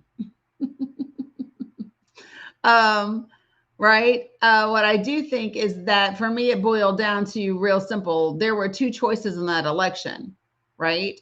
The two choices were Kamala Harris or Donald Trump. And that meant the choice was Kamala Harris. But if I'm just being honest, I mean, she was qualified for the job no matter what. And it could have been fucking Donald Trump and Scooby Doo, and I'd have been like, Ruby Dooby Doo. I'd have been like, let's go get some Scooby snacks and make this shit work. So, like, yes, for me, it was anybody but Trump, and she was a qualified candidate, right? So, just saying. Farrah, did you mean to request up? Right. Big Bird, Elmo. It would not have mattered. It would not have mattered. I saw and understood exactly who Donald Trump was as a presidential candidate and the people behind him. And the people behind him. Yeah, listen. This is what a lot of people really didn't get, Metal Rabbit, when I was talking about Bill Clinton, because that it was huge. So listen, when Democrats decided to mimic the Republican Party in order to win an election, right? Which is what happened with Bill Clinton. That's how we got Super Predator. That's how we got Three Strikes You're Out. That's how we got all of that shit, just so that the Democratic Party could win the election. And it was a huge mistake, and it was hugely detrimental for our country and for our at-risk communities. 100%, all day, every day, right? But people want to act like that's not a thing, or that didn't happen. That absolutely 100% happened, right? And even though Bill was her husband, Hillary's smarter than Bill, and she was still his wife. Sorry, not sorry. Right? And here's my thing. I don't necessarily, I'm not someone that goes, "Oh, I'm here for dirty politics," because I'm not. I'm not. And I don't think they're necessary to win. Call me crazy, call me idealistic, call me whatever you want to call me, because a lot of people do anyway. But I don't believe that dirty politics are necessary to win. I think that they want you to believe that so that you lose hope and quit trying. That's what I think people want. They want you to become apathetic. They want you to think there is no chance if you're not rich as A, B, C, D, X, Y, Z and can do whatever, right? What's up, Rosalind? How are you?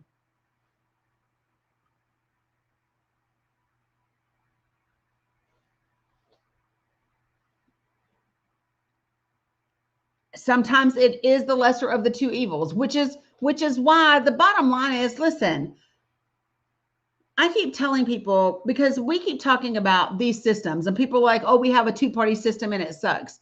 Guys, it doesn't matter if we have a 10-party system if people aren't ready to do the work that is required to unify us on the issues that matter.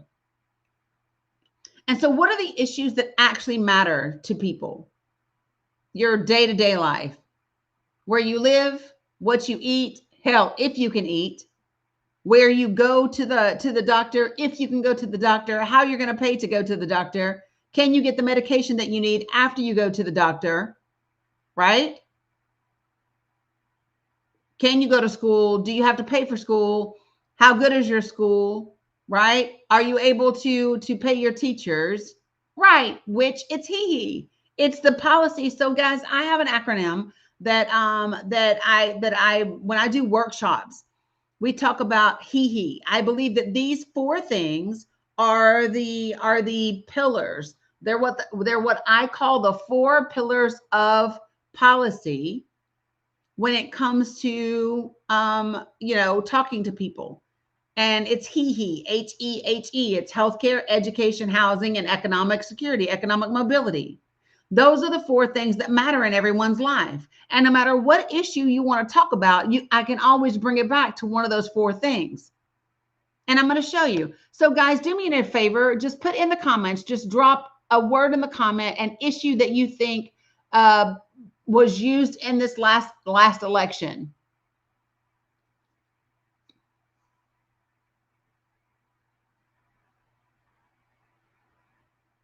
Yeah, power is always needed. Metal Rabbit, 100%. Immigration. Okay, I'll do immigration. Okay, good gosh, y'all went really quiet. So border control and immigration are the same. I'll do free speech after that. I'll do housing, for rent prices. Okay, so listen, let me show you how you can tie immigration back to he, because when I just say health, healthcare, education, housing, and economic mobility, you might think, how does immigration tie into those things? Well, this is when you have to ask the question, right? So listen, this is where you have to ask the question. You have to say, okay, so what is it that you're concerned about when it comes to immigration? And they're going to tell you. They're going to say to you, they're taking our jobs, or they're going to tell you that they are taking our affordable housing, or they are going to tell you that they are binging off the system and therefore there's not enough resources, right? So automatically, the conversation around immigration is actually a conversation around healthcare, right? Housing and economic mobility. And now that I know that, then I can drill down, right? And so the real question is, and think about this, you're having a conversation. Don't think about it from a national news story. Think about it like this. You are having a conversation with somebody in your local community. And you can say, okay, I got it. I hear you. So can you share with me, right, how you believe an undocumented or an unauthorized immigrant in this country is taking your jobs? Can you explain to me why you think that and how you think it might come to fruition? How does it work? And now we're going to have a real conversation, not speculation, not a talking point, not something that's been regurgitated on social media, but now we're going to have a real conversation.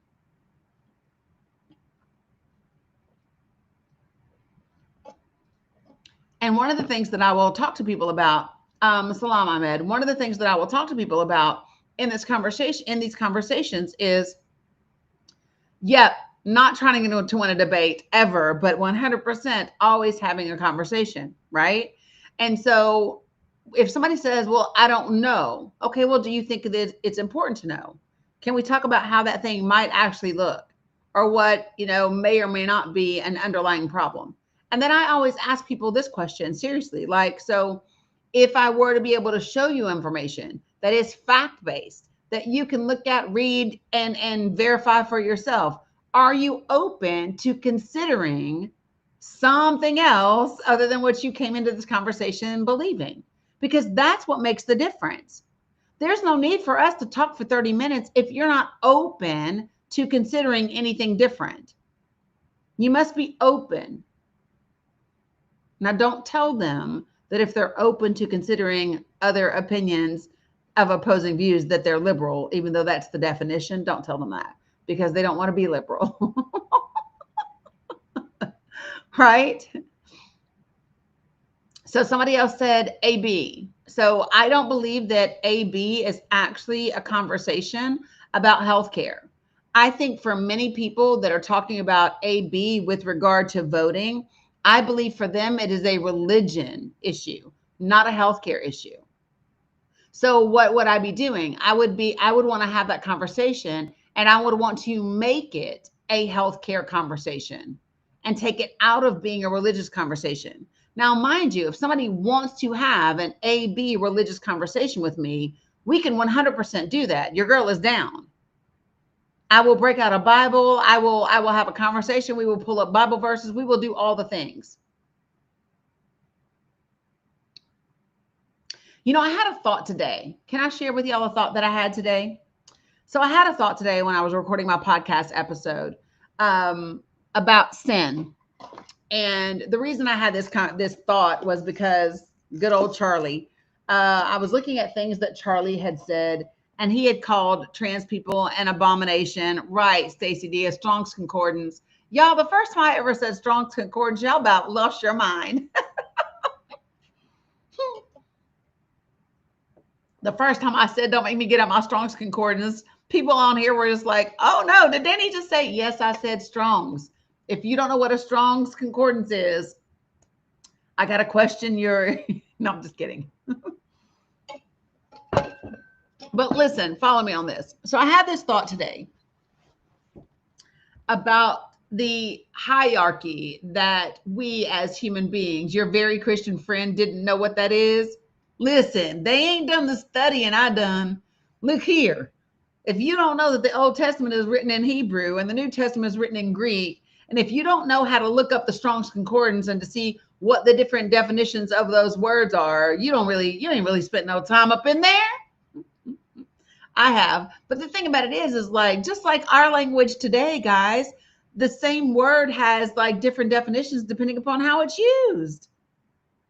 There were plenty of different types of wine in the Bible. Not all of them were alcoholic. And she went to Bible college. I did not go to Bible college.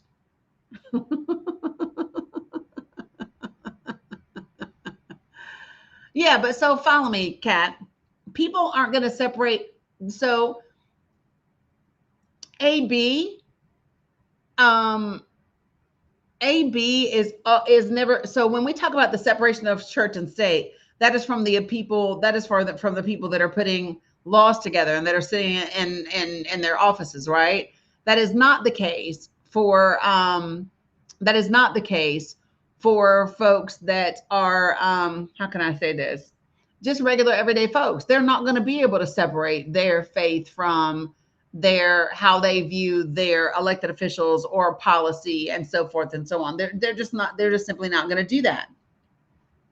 Now, having said that, we can have those types of conversations. The key is, how are you having them? Right? But I had this thought today when I was doing the podcast episode called To Mourn or Not to Mourn. We have a hierarchy about now you're under a blanket, George. Why are you under a blanket, George? But we have a hierarchy in the way that we think about things, do we not? We believe that we have a hierarchy when it comes to the value of life. Even our justice system does. People get the most money if let's just say that you and I are in a car wreck, and you make $100,000 a year, and I make $10,000 a year, right? And we sue whoever did whatever, right? Right? Then the judge, oftentimes the payout that you get from the jury is about your potential loss of income, as if your income is the measure of or the value of your life. And it is not. Male lives are not more valuable than female lives. They used to say that they were because the men, quote unquote, made the money. And I'm here thinking, well, you can make all kinds of money. Can you give birth? Sir? I would say I'm more valuable. But then you even go, but does giving birth make you more valuable? The truth is, no, it doesn't. But that's the shit that they use for women. You understand that, right? That's what they do for women. Then all of a sudden, women who can give birth are more valuable than women who cannot, which again is not accurate. Do you see how we do those things, y'all? It's crazy that this is how we talk about value and worth and hierarchy and all of those things. But I had this thought. I'm going to pull something up while I talk to you guys real quick, because I have to. So I got to thinking, because evangelicals have lost their minds over the unaliving of Charlie Kirk, right? And okay, so a bunch of you guys are in the chat. Can you double check and let me know for sure that you meant to request up? I just want to make sure. All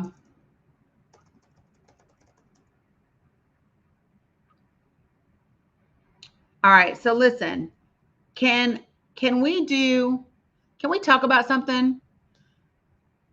We tend to think about when we make a list of something, do we typically start with what's the most important?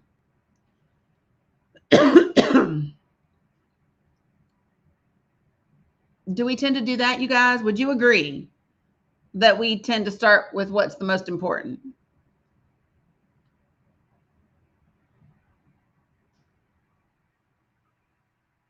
We do with what's easiest. Huh. That's an interesting perspective because it got me to thinking about these here 10 commandments. So Exodus 20, verse 1 says, and God spake all these words saying, right? Yeah. Number 1, I am the Lord thy God, which have brought thee out of the land of Egypt, out of the house of bondage. Thou shalt have no other gods before me. So that's 1, right? Thou shalt have no other gods before me. So I like to always talk about this one because when people tell me that there's only one God, I disagree. And I disagree because even your God said there's other gods. Right? God said, thou shalt have no other gods before me, meaning there's other gods. So when people say there's only one God, I mean, are you calling your God a liar? Because that's what he said.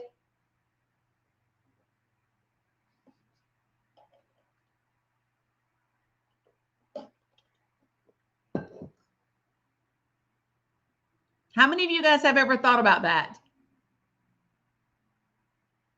Because y'all got to remember, I'm raised neck deep in church. Southern Baptist Christian all day.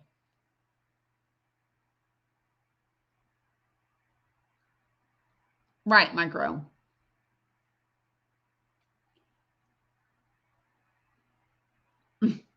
Is that what he meant? Well, Scotty ABC, that's what he said. Thou shalt have no other gods before me. What do you think? What do you think he meant, Scotty?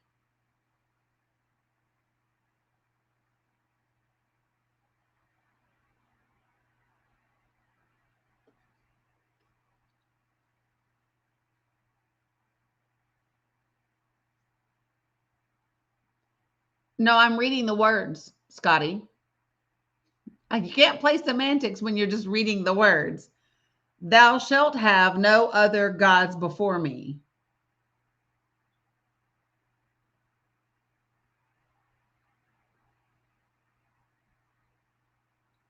I don't know, Micro. Micro said, how's that playing semantics? I mean, I'm just saying, that's not semantics. That's literally what it says.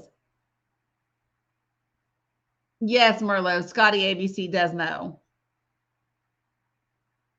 No, I put on my kafia while I was reading the information on Palestine, and I have a hoodie on because I get cold easy.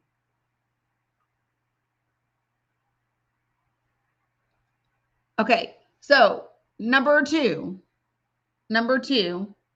it says, I was told it means not to idolize other people or things as gods. Well, I'm just saying I'm just telling you what it says. It just says, thou shalt have no other gods before me. So listen, it didn't even say don't have other gods. It didn't say don't talk to other gods. It didn't say don't pray to other gods. It didn't say that. It just said don't put them gods before me. Listen, y'all, listen to what it says.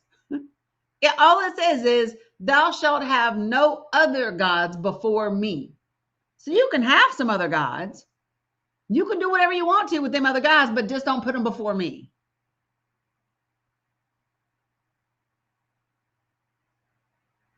Is that or is that not what it says? See, some of y'all are like, ooh. What does the word God mean, Jen? I guess for you, what would it mean? Right, which I hear you 100%. What's up, Anthony? Um,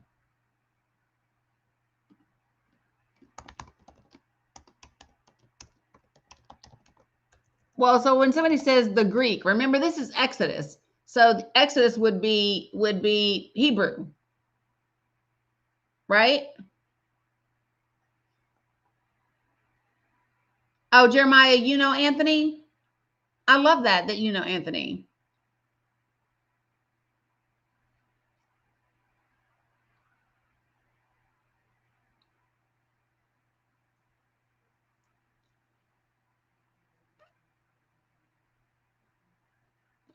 Y'all told this person about me? Okay, here, I'm just going to start accepting people that are in the box, and you can let me know if you meant to come up here or not. But that's why I have to step by step. This automatic jump to 80, 90 is going to just screw you because that. Give me a second. Oof. People were like, nope, I didn't mean to. Yeah, I hear you can, Mom. Running in Florida. Love that. You got an invite? Love that you got an invite. You want to come up and chat for a minute? If you would like to, you're more than welcome to. If you would like to chat and then decide if you would like to come and do another live, then you could do that. Somebody said, what's the topic today? The topic has been quite a few things today. In this live today, we have already, what's up, Lisa? In this live today, we have already talked about, we talked about the unaliving of a Black man in Canton, Florida, in 2024, because just last week the judge in that case recused herself. Her husband is an officer, and what was I getting ready to say? And so that particular instance, the police officers also held him down. They also had a knee on the neck. He also said, I can't breathe. They left him laying there for 6 minutes before they checked for a pulse. And he did not have one. And so then they called for help. And so they have only been charged with reckless unaliving. Got it. Sounds great, Anthony.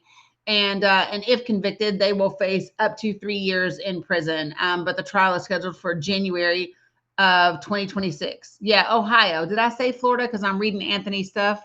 Y'all know my brain, right? So we talked about that in the beginning of this live today.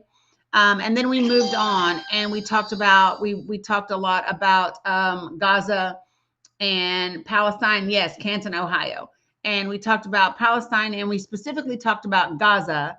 And I reviewed with everyone an article that was written by The Guardian. And that article covered 12 months. Yep, 3 effing years, Metal Rabbit. It covered 12 months from March 30th of 2018 to March 21st of 2019. And it was specific about the Gaza border and about the protests that started then that was intended to last for 6 weeks. And I went over the number of Palestinians in that year that were unalived, that were injured, and all the things. And so I put that Guardian article in my link tree. Why? I put that Guardian article in my link tree, and I wanted to talk to you all about it because we know that this goes back for 80 years, right? But there are a lot of people that aren't talking about that. And there are a lot of people, yeah, it's pretty horrendous. And so a lot of people do not understand that Israel has been committing these war crimes, not just since October 7th, right? And yes, for decades upon decades, but I wanted people to see what was in this article and what was happening during that 12-month period of time. And it also talked about the water and so forth and so on. It didn't say that that was the name of it, Jabber, but this article came out in the Guardian in February of 2019, and it covered that time period, March 30th, 2018, all the way through March 21st of 2019. But it has some really astounding graphics and information. Yeah, you're welcome, Can Mom. And like I said, I put this article in a link tree, but I wanted the article to be there for people so that they could, kind of see things. Anna sees. I would love for you to come up and join the panel. I see that you're following me, Anna. You said America and Americans first. I would love to discuss that with you. Folks, listen. I believe that respectful dialogue and conversation is beneficial to everyone. So Anna, you have it set to where I cannot send you a direct invitation, but you can click the little box right there that says invite, or you can click the little, or yours says request, or you can click the little blue and pink box down at the bottom, the little people beside each other, and come right up to the panel, and we can discuss your thoughts around America and Americans first, and like what that means. Because when you say that, people may or may not know what it means, and you may have a different idea of what that is than what other people do. So I would love to have you come up and join.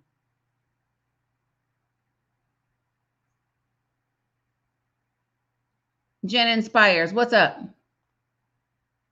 Good afternoon. How are you? Good. First, I have to say I really appreciate your panel. It's very hard for me to read information and retain it. So I love the fact that you have all of the information. You bring people up with diverse opinions, and you're just very fact-based. So I appreciate that. Thank you. Yeah, you're welcome. And then I just wanted to, I think you asked the question of, there are other gods, but what's the definition? So I asked, well, what's the definition of God? And you said, well, what's your definition? Yeah. I used to be in church hardcore, and I don't know the context in which that is in, but to me, it sounds like if you idolize anything that I didn't create, I created all. So if you idolize something or some entity or some materialistic thing over me, then that's blasphemy. Yeah. So the reason we were talking about, Anna, that's okay. You don't have to pray for me, sweets. I appreciate the sentiment, but I'm just very funny about that sort of thing. So folks, this is just the way that I am. I don't, if I don't know people, I don't give them any type of covering over me, right? People be like, I pray for you. That's okay, don't, because I don't know you. So yeah, so that's okay. That's okay. Just don't. Sorry. She just threw that in there. Yeah, you can't let just everybody pray over you. You can't just let no, thank you. Yeah, 100%. So yeah. Okay, so let me just say this. Okay, so the reason we got here where we started talking about what the Bible does or doesn't say is because oh, now Anna, I know you're not saying apparently you need it. What do you know about me and my relationship with Jesus Christ?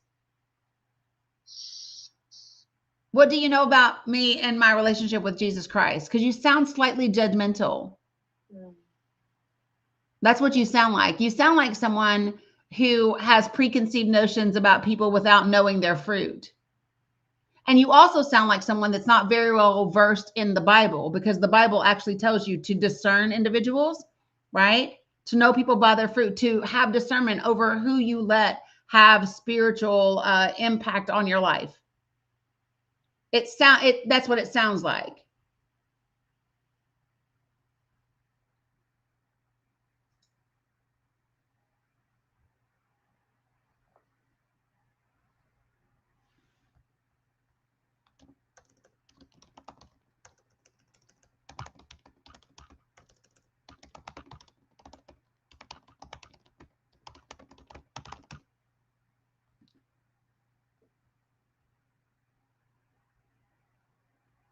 I'm just wondering. Hey, Sarah, I'm good. Sorry, Jen, I'm gonna get there in just a second. No worries. And Anna, if you are offended, then I would refer to you to what the Apostle Paul said about offense. Because the Apostle Paul taught us quite clearly that if you are offended, that would be your problem, not mine. Your offense is your responsibility.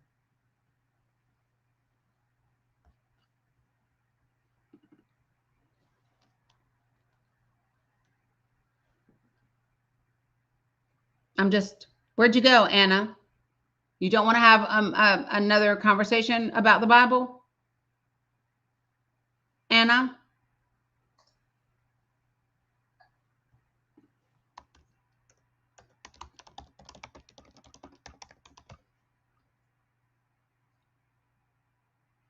I'm at Anna. I mean, I know you said you were stealing from your employer on TikTok while you were working, but I'm just, checking to see if you're still available.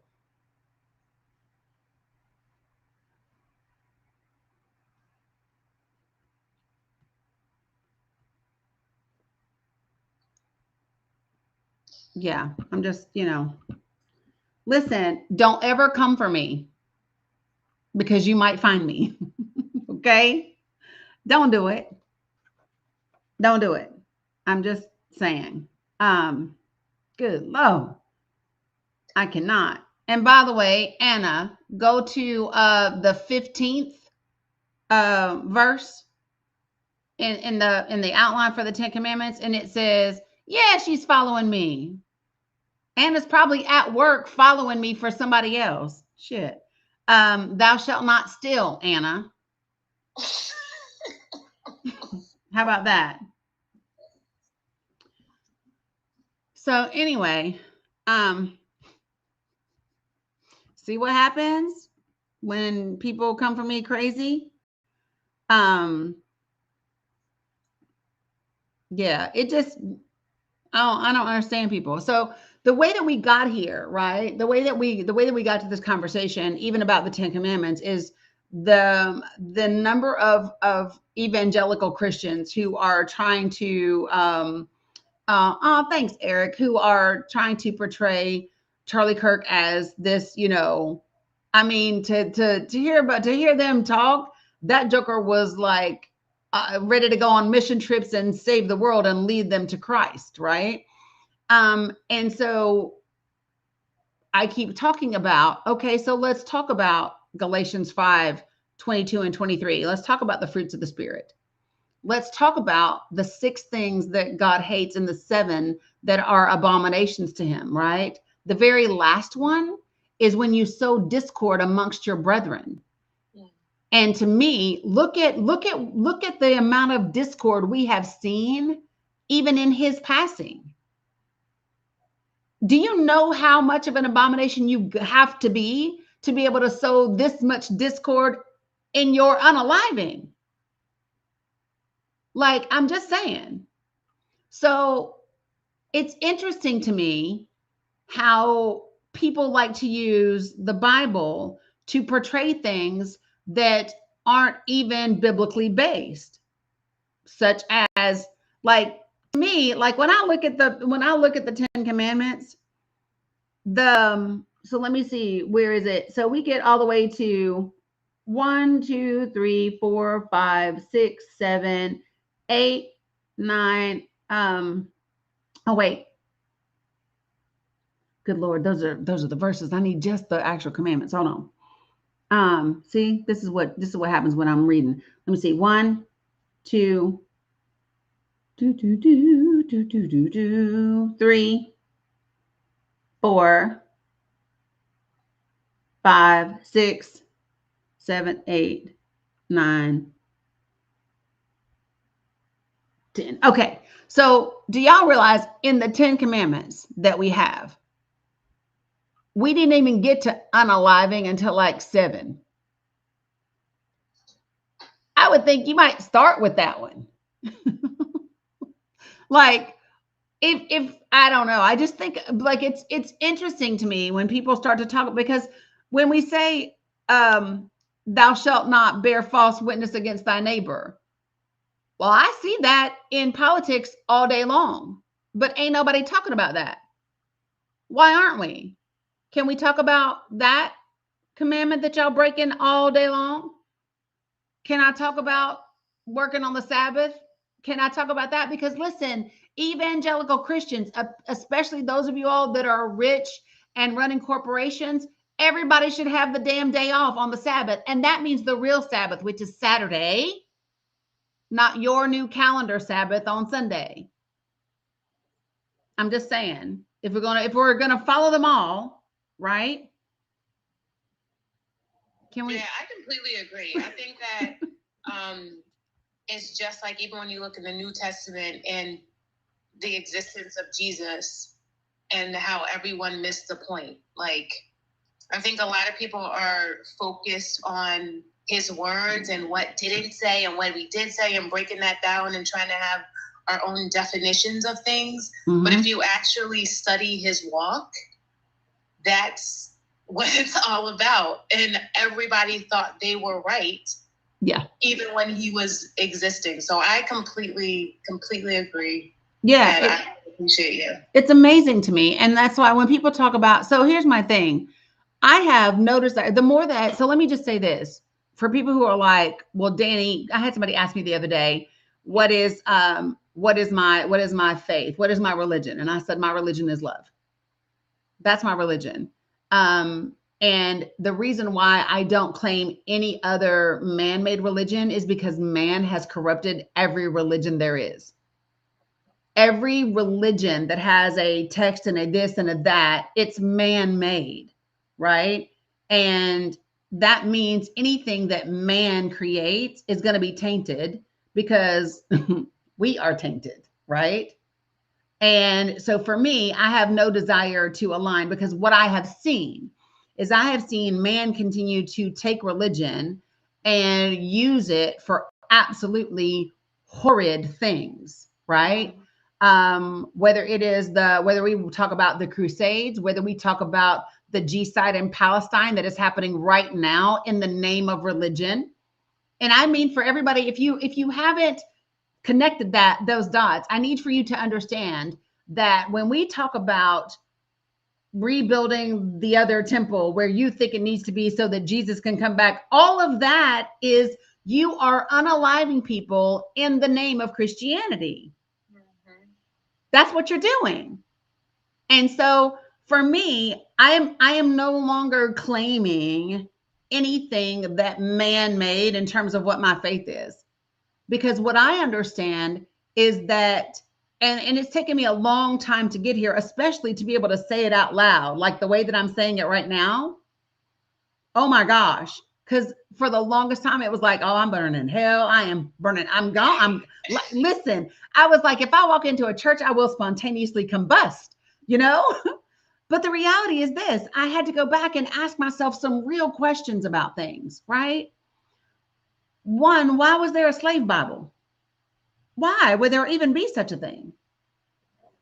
Why would there be such a thing? Why would there be a Bible that talked about that was okay with the enslavement of people? Why would that be a thing? Why would there be the existence of something? And so like I asked my mother-in-law this question before she passed. We were hanging out one night after her husband passed. Couldn't stand his ass. He couldn't stand me. It was all good. I loved her. She loved me. So we're hanging around just talking the night before his funeral. And we're talking, and she said, she's asking me about church and I wasn't going to church anymore. And I said, Mom, let me ask you this question. I said, you knew me when I was neck deep in church and you know me now. Which versions of me do you see more God in? And she said, you now. And I said, exactly. Because the religion of church, the religiosity of it, isn't what makes you godly. It isn't what makes you loving. It isn't what makes you kind. As a matter of fact, it can tend to make you intolerant of people. It can tend to make you judgmental, right? It can tend to make you rejecting and exclusive of people. And so that was the question that I asked her. And I said, I said, when I meet Jesus, we're gonna have some talk. We got to chat. And she said, well, what do you mean? And I said, well, I just have questions. Real talk. I just have questions. And I said, so let me just play with this for a second. So let's just say that the Bible is a real thing and there was actually like the Tower of Babel really happened. Like mankind got too big for their britches, got way too smart, and they built a temple that was about to reach heaven. And God was like, what are you doing? You're too big for your britches. And scattered them to the ends of the earth, like everywhere, and gave them thousands of different languages and tongues to speak. Am I supposed to believe that he only gave us one religion, one pathway in which to find him, and it happens to be the one used by white people to colonize everybody? Yeah. Am I supposed to believe that that's what God was like? Only the white Europeans are going to have the pathway to get to me. And when I asked her that, she went, huh. She said, and she's real country. She goes, well, I never thought about it like that. I said, well, me either. But this is what happens when you start to unpack and deconstruct. Absolutely. And do I really think that? Right? Because you sent people all over. You gave them a bunch of different tongues, but the only book is this one. That's it. That's it. You can only do it this way. And guess what? The people who believe in the book can't even decide on what in the book is accurate. Some people, you have to be baptized in order to. So Romans 10, 9 and 10 ain't enough. For some people, do y'all know what Romans 10, 9 and 10 is? Do y'all know what that is? That's the part that says you have to believe the Lord thy God and confess it with your mouth, right? Yeah. That's that scripture, okay? Right? Y'all, okay, let me give it to you verbatim for those of you guys. So it's often referred to as the salvation scripture, okay? I didn't know we was going to go to church today, but here we are, right? Here we are. Hallelujah. Right. But it's important because the reason why I think it's important for the Democratic Party and progressives, yes, what I'm saying is why evangelicals want to keep to their own is doubt for them is death. Absolutely. And it's terrifying. Meadow Rabbit, listen to me. When you start to question your faith and what you were taught your entire life, it is absolutely terrifying. Okay, so listen, y'all ever heard of this book called The Seat of the Soul by Gary Zukav? Y'all ever heard of this book? Okay, so let me tell you, Jen. I still haven't read the book. Listen, I started reading the book. This was years and years ago, like over a decade ago. And and I started reading the book, The Seat of the Soul. And the second book is about karma, but also about how you can transmute karma into dharma and all the things. And then it talks about reincarnation. And he talks about how, when people unalive, you don't always have time for your karma to have caught up with you. Because what if you've been doing good things like that whole day and you've sowed good seed, but that karma hasn't caught you? Or maybe you unalive doing a really horrible thing, but your karma hasn't caught you. And it talks about that's why you see people in the next life that are really shitty people, but they have good things happening to them. And it's because the karma in their previous life. I remember reading that chapter going, oh, well, that makes sense. And as soon as I said, that makes sense, y'all, I threw the book across the bed and said, I'm going to hell because I just said reincarnation made sense. And I would not read the book. I put the book down. I was like, oh my God, because it did make sense, right? But when I say that it is scary, because when you have been taught from the time that you are whatever, because like, I don't know about y'all, but from day one, I was in church from day one, right? So vacation Bible school, youth Sunday school, youth ministry, all of it. And so when you've been taught your entire life that to believe anything different is an eternity in hell, like, listen, worms, the whole nine, forever, questioning it becomes scary. And so for me, when I started to question things, I had to ask myself this question. Do I feel this way? Do I believe this thing because somebody else taught it to me? Because I'm scared to think anything different? Or because it actually resonates with my spirit? And the last one being the most important, right? And so that was the process. And so that's how we got into this conversation. But the reason why I think it's important for the Democratic Party to and progressives to be able to talk about the Bible and Christianity is because it is one of the primary tools. It is one of the primary tools that the Republican Party is using. So how can you address what the other side is doing if you're not talking about the very thing and challenging them on it? It's one of the things I love about James Tallarico, because he does it, and he does it as a practicing evangelical Christian. Absolutely. How many other Democratic or progressives or liberals do you see challenging without diminishing their faith? Now, let me tell you what a lot of y'all do. A lot of y'all want to make fun of their religion. You're not going to win nothing with that. If you make fun of the fact that they believe Christianity, they're going to have nothing to do with you, no parts of it whatsoever. Because you're now telling them that their God is fake, which is why Muslims don't like it when you go over there trying to tell them that Allah ain't the real God. Follow me? There's a theme. There's a theme. If you don't like people telling you that you are worshiping the wrong God, just imagine other people don't like you telling them that either. Just imagine. Just imagine. Yeah, but so Val, there's a difference between me saying to someone that you cannot be a follower of Christ, even though you can be a Christian. And I said that about Charlie Kirk. I have no doubt that Charlie Kirk was a Christian. He was, right? He was, and the version of Christianity that he practiced sucked.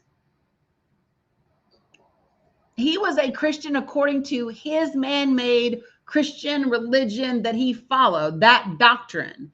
But in terms of being a follower of Jesus Christ, no, he was not.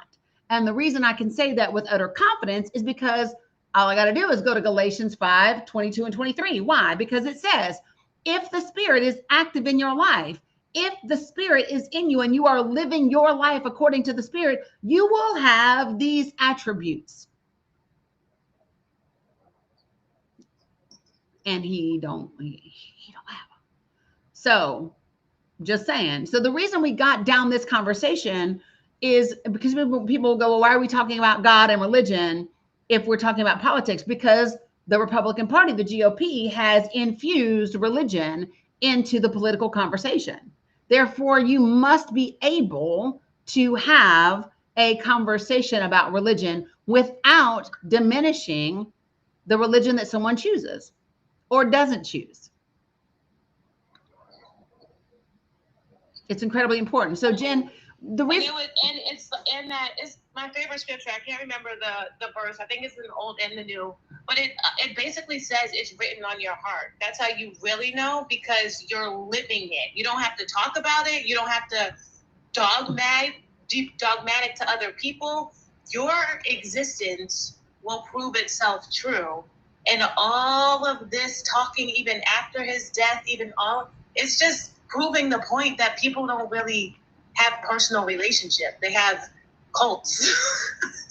100%. And listen, and this is, remember when I said that this scripture was called the salvation scripture? So it literally says, it's Romans 10, that's chapter 10. Oh, and for those of y'all who might be new to the Bible, like a particular president of ours, when you see the number 1 or the Roman numeral 2 in front of a name. It's not 1 Timothy, 2 Timothy. It's 1 Timothy, 2 Timothy. Okay.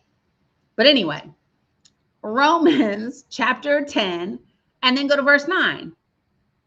And it says, but so what you're talking about, Jen, is the verse above that. So it's funny. People always want to say 9 and 10, but they forget the ones that come above it. So let me show you how easy this is. You ready? Let me show you how easy this is. Verse 9 and 10. 9 says, if you declare with your mouth, Jesus is Lord, and believe in your heart that God raised him from the dead, you will be saved. That's what people believe. Romans chapter 9, Romans chapter 10, verse 9. Everybody thinks that that's it. And it says, for it is with your heart that you believe and are justified, and it is with your mouth that you profess your faith and are saved. But hold on. If all I have to do is believe in my heart that God raised him from the dead and say Jesus is my Lord, is that all I got to do? Or are you telling me that my works have no value? Are you telling me? Because when I grew up in church, I heard all the time that it wasn't enough just to do good things. You had to say these two things. But let me flip that on you. Is it enough to only say this thing and believe this thing and then have no other works that follow it? But if you back up, this is what it says. If you go to verse 5, that's okay, Sin. Verse 5 says, Moses writes this about the righteousness that is by the law. The person who does these things will live by them. But the righteousness that is by faith says, do not say in your heart who will ascend into heaven, that is to bring Christ down, or who will ascend into the deep, that is to bring Christ up from the dead. But what does it say? The word is near you. It is in your mouth and in your heart. So y'all like,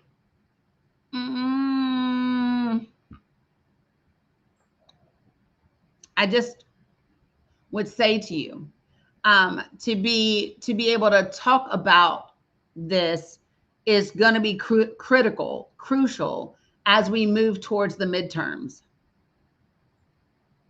Ain't it crazy? I'm saying you better learn how to talk about the scripture in order to move towards the midterms. And the reason why is you're going to have to, have y'all ever heard when it says dividing something rightly with the word of truth? You know the scripture I'm talking about? Dividing rightly. Yep. The word of truth. Look at me pulling out from way down into the deep. So, rightly dividing the word of truth refers to the careful and accurate interpretation of the Bible, requiring diligence to discern the correct meaning by considering context, literary genre, and cultural background. Nope, Linda, I don't. But a lot of people don't want to talk about that part.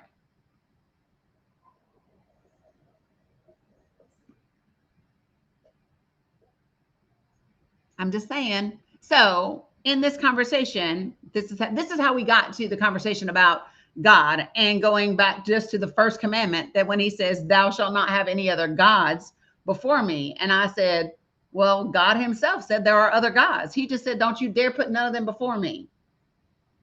And for me, that's like when polygamists say, I'm the first wife. Don't let the second, third, fourth wife get it twisted. I'm the first wife.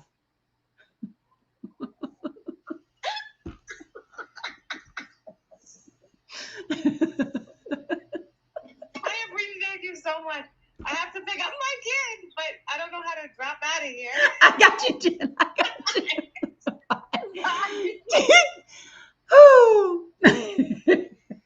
I'm sorry. Y'all, sometimes I just go there. It's good to chuckle. It's good to laugh. I did have an African dude one time say, I would like for you to be my third wife. I said, boy, I'm first wife energy all day. Don't come at me with that. It's not my fault you met her as first. This is first wife energy over here. You don't know? Get out of here.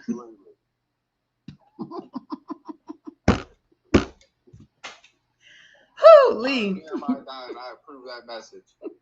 Right, Cam. Only wife energy. 100%. Actually, I am the, so if you really want to know, so anybody who's watching, in case you're wondering, let me give it to you. I'm actually non-governmental wife material because we're not putting the government in my relationship ever. The government will not tell me if I can leave your ass, how long I have to wait to leave your ass. Nope, no, thank you. I do not need the government in my covenant. We can still have a ceremony. Things can be beautiful. We gonna get together with an attorney and set the terms of our contract and our agreement. But other than that, nah, no, thank you. And I just want to say this: look at the people that are making the laws in the government. They can't tell me nothing about marriage. Not near one of them. Not with all the affairs and the out of wedlocks and the grinder accounts and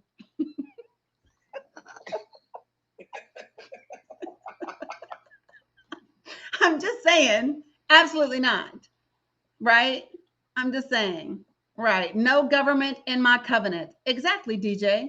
And that's literally what I mean. And it took me like I had to unpack that too. Because when we talk about marriage, right? Marriage today, people talk about marriage as the government has defined it to be. Right? Nobody was going to the courthouse back in the day. Mary and Joseph, listen, and by the way, they was out of wedlock too. Joseph had not married Mary when she got pregnant with Jesus. We do know that, right? Do y'all not know that? Where does it say that what was Mary? Let me just see. Let me double check. I just want to double check, but I'm pretty sure. This is me.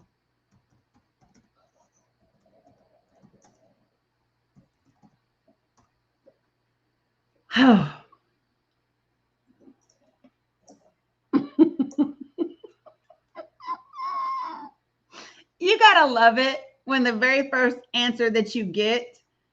Okay, wait.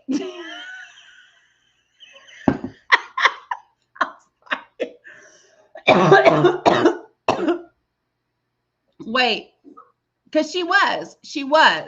Keith, they were betrothed when? Because let me tell you what the scripture says. The scripture says that I'm sorry, I'm about to be funny, y'all. I'm just gotta tell y'all.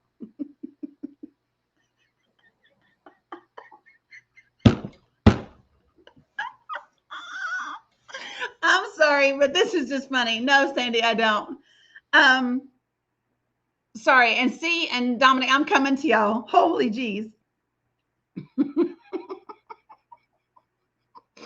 Okay, it says when Joseph woke up,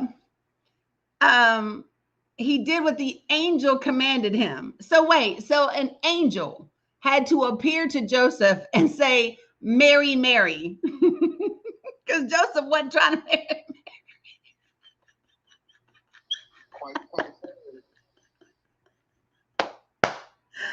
Holy jeez. Okay, I gotta I'm sorry. Listen, and it's true for a lot of folk today, right? Jesus have to tell y'all to get married because y'all be like, I ain't getting married. Joseph said, I feel your pain.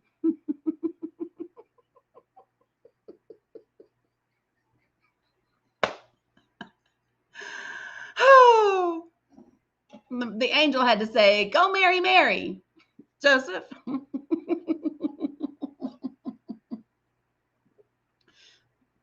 Sorry, folks. All right. But think about it like this. And we don't even want to talk about how old Joseph was supposed to be at the time compared to how old Mary was supposed to be at the time, because that will take us down a really deep rabbit hole that we don't want to go in today. I promise. Go ahead, Kat. I don't think she meant to. Marnie, were you trying to come up here?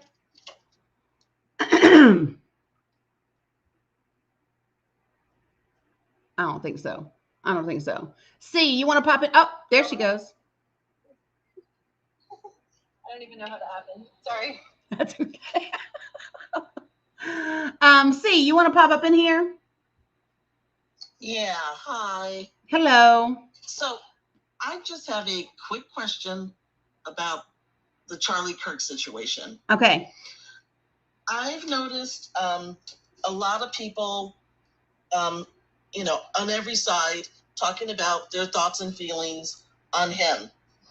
And a lot of them, no matter what their political leanings are, have said he has done some good work, including Gavin Newsom, who's my governor. Anyway, Yeah. I want to know what these good works were, if anybody knows, because I'm not familiar with that part of his.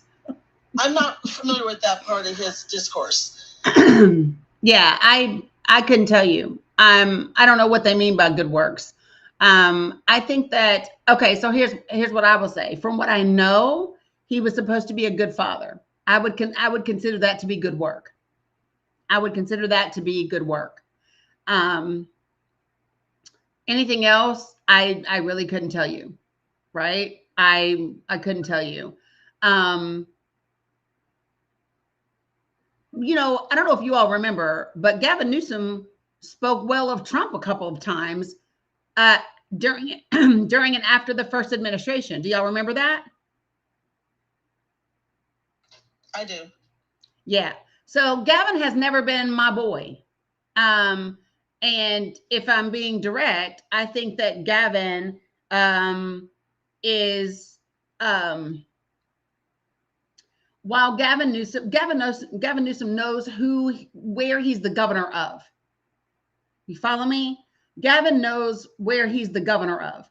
You're not going to be the governor of California if you're not good with immigration, if you're not good with reproductive rights, if you're not good with, LGBTQ plus community. You're not like, it's not gonna work. Okay. Period. So I think Gavin absolutely knows who he is, right? I also believe that Gavin Newsom is politics. It's why I've never said I want him to run for president.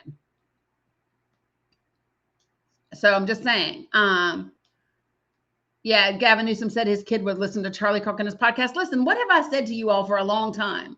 There are Christian nationalists and Christian Zionists within the Democratic Party. Many of them sitting in office. And so there are going to be points that they agree on with the extreme right. I need for people to this is why I said, if you really want to if you want to be able to have these really tough conversations, it's definitely necessary for you to be able to talk about Christianity with these individuals. Doodle, let's talk about that. I requested for you to come on up, Doodle. Danny, you can put me down. That was my only question. Yeah, see, I'm as baffled as you. Appreciate you. Doodle, you want to accept my invitation to join the panel?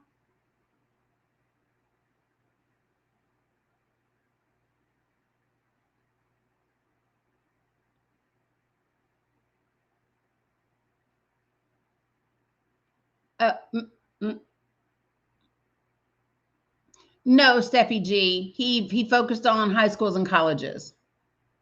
So not people his own age. And I don't think so. Like, let me just say this, folks. Going somewhere and having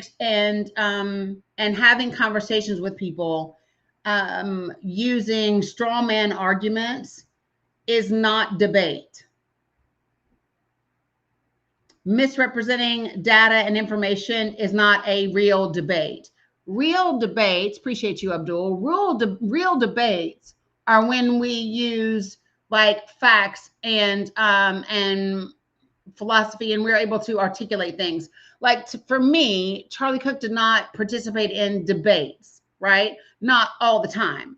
And when he did and get his ass whooped, he would never debate again, which is why Dean was showing up all the time going, hey, Charlie, can I talk? Charlie, can I talk? And he was like, nah, man, no thanks. That's not a debate, folks. You do understand that, right? When Dean Winters waxed that ass, he didn't ever want to talk to Dean again. Same with Oxford, 100%. Same with Oxford, where he got dog walked repeatedly. Right? So it's important for people to understand like what did and didn't occur. Well, Nana, you're welcome to come join the panel too. It's funny, every single one of you folks that are telling me how wrong I am, all of y'all are either at work or stealing from your employer or not good on TikTok.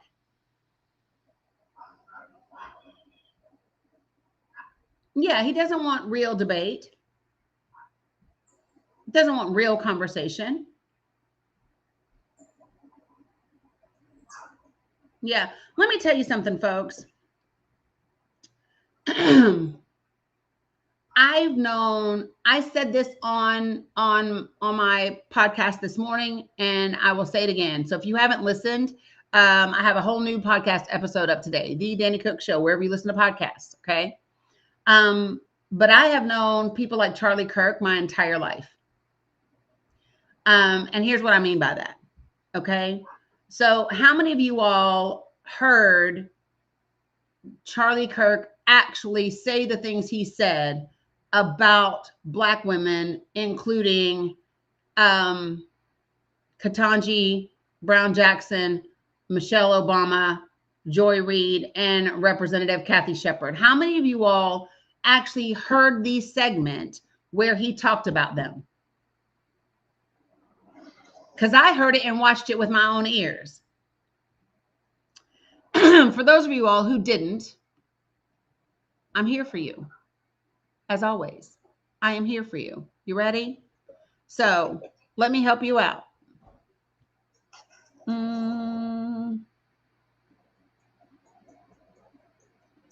Give me a sec. She dips into the phone booth to change into her cape to again save the day with facts. Yes. Yeah. Here we go. You ready? Coupon code Charlie. I can't. Atheists tend to know more about the Bible than Christians. You really have to wonder. Listen. In fact, you know, if we would have said, I'm coming. 3 weeks ago, Blake, if we would have said that Joy Reid and Michelle Obama and Sheila Jackson Lee and Ketanji Brown Jackson were affirmative action picks, we would have been called the racists. But now they're coming out and they're saying it for us. They're coming out and they're saying, I'm only here because of affirmative action. Yeah, we know. You do not have the brain processing power to otherwise be taken really seriously. You had to go steal a white person's slot to go be taken somewhat seriously. Play cut 52. Now listen. First of all, this joker right here went to Harper College for 1 month and dropped the fuck out. Okay? He went to college for 1 month and dropped out because he was recruited to do Turning Point USA, and they gave him a bunch of money, and that's how he became who he is. Without the backing of rich people all over, we would have never known who he is. Most likely would be, which by the way, yeah, baby. Huh?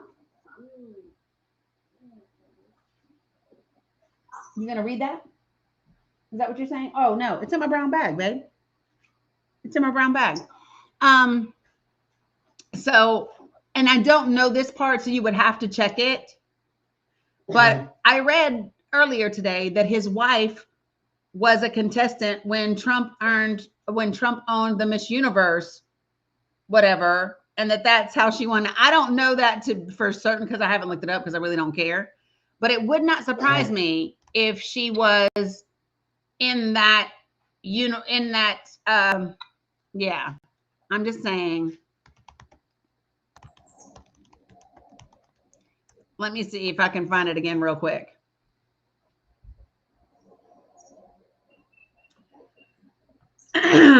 So, oof, give me a second. Oh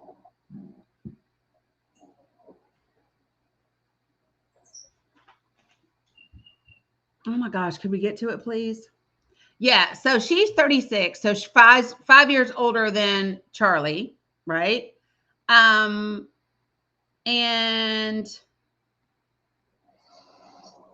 Da, da, da, da, da. She won Miss Arizona USA in 2012. She was more educated than Charlie. She got her Juris Masters from Liberty University in 2019. She had her undergraduate degree in political science and international relations at Arizona State University. Sounds like she knew more than Charlie. I wonder if she was actually Charlie. Right. I wonder if she was the woman behind the man. Did you watch her press conference, Danny? Hell no. I'm not wasting those time. No, absolutely not. I know some quotes that she said, but I just saw clips. I didn't watch the yeah. conference. So they met in 2018. Wow. Yeah, so anyway, that's the deal. So anyway, I don't really care about all that. It's not important. But yeah, just so the people understand that, right? So let me pull up a couple of folks for you. For folks who are just joining, we've covered a couple of different things in today's live, right? We have absolutely covered the Frank Tyson unaliving in Canton, Ohio, and the fact that the judge recused herself. Second, I shared with you all a Guardian a Guardian article from 2019 where they outline a full 12 months on the Gaza border from March 30th of 2018 through March 21st of 2019.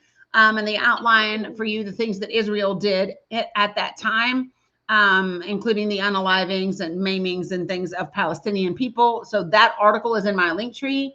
And now we have moved on to religion in politics, especially as it relates to the upcoming midterms and Charlie Kirk. So, listen to Candace Owens. Girl, why would I ever? She's not invited to the cookout. Listen, one Black woman does not speak for all of us. Hopefully not her. Yeah, like real talk. And just let me be clear about something. As a white woman, it is never smart to tell other Black people to listen to other Black people. You just don't get to. Hey, Wendy Ann, how are you? Good. No, I have never listened to her actually, but if you listen to her, she was one of the kids' first employers. I mean, he employed her first, and she talks about the journey of his start, and it was all about politics. It was not about religion until he jumped on that train, which Trump jumped on for religion. He was secular. He believed in separation of church and state. But she talked about her journey with him, and I thought it was interesting because she didn't use the word Black. She used the word culture. Now, she was trying to say he wasn't racist, but she basically was not allowed to use those words, so they used the word culture, her culture. And they listened to name some rappers. Like I'm drawing it's not the one that was in the news, but the one that's really kind of half baked now. Kanye? Yes. So she was listening to Kanye, and he started listening, and she had videos of them in a car where they're like, he's rapping. He started liking Kanye. How do you think? Yeah, Kanye. I mean, Kanye is not invited to the cookout either. No. But it was interesting to hear how she was explaining that whole journey, how he met his wife, how he went after her like a prize, like they were going to be a power couple, and that it was basically about his ambition and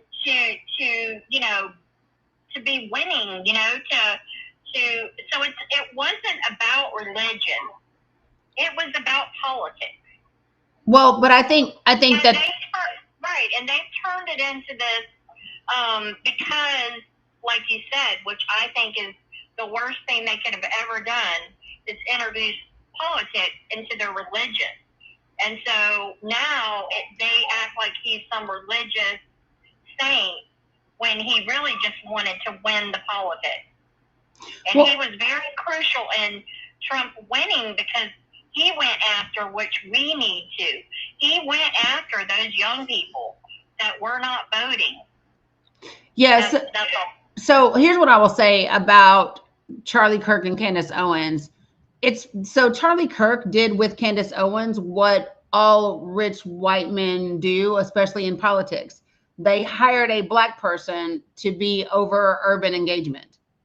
Like that was her role. When he announced her role, she was hired as the organization's director of urban engagement. She was a token hire to go talk to black people in order to try to get black people to listen to Charlie Kirk. It's the same thing. That's why you see black people every what do you see them? They're always the director of HUD in the administrations, right? They're always the housing and urban development people. They're always the urban engagement people. Why? In my opinion, because white folk are typically scared to have to try to have conversations with black people, right? Because yeah, tokenism is a dog whistle. Thank you, Denise. And so I think it's important for people to understand that when he says that he was one of the first people to hire her, no, let me just say this. Candace had her website in 2015. Her website was going after Trump hard until she was cherry picked and offered other organizations. Candace was brought to Charlie as part of the overall plan. They had recruited Charlie right out of college. They had gotten Candace and gotten her website down. And so they were putting together these team. It wasn't as if the two of them they were just following the directive that came from everybody else. Right? No, I agree, but I'm saying that she was, like you said, it was him, then her, and her perspective on it was just interesting to me. It was eye-opening, even though I don't listen to her talk about him, because it was all about how driven he was for success in his politics. It was not this Christian thing that they're trying to make it out to be. That was all I was going to say. Yeah, I mean, I think that that might be what Candace is talking about.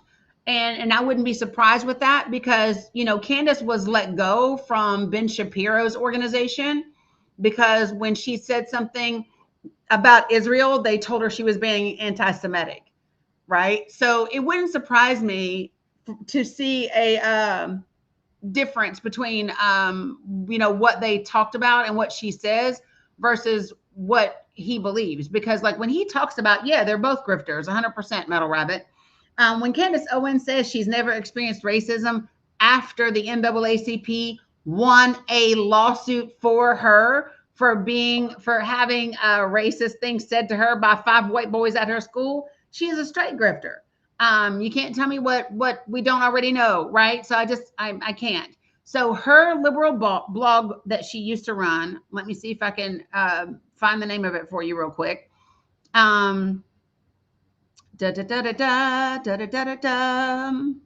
Real quick. It was something, I want to say it was like something 360, something whatever, but give me a second.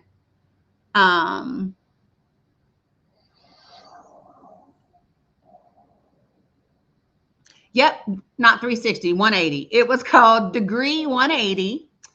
She was the CEO of a blog on this website, Degree 180. And a lot of it was commentary about Trump and some of the things, right?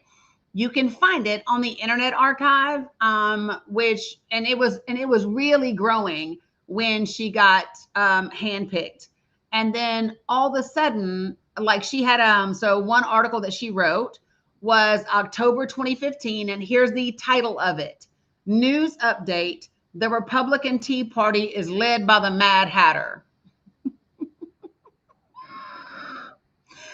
And then she wrote that they had launched an official investigation, an unofficial, quote, full-scale investigation into the batshit crazy antics of the Republican Tea Party, end quote. That's what she wrote.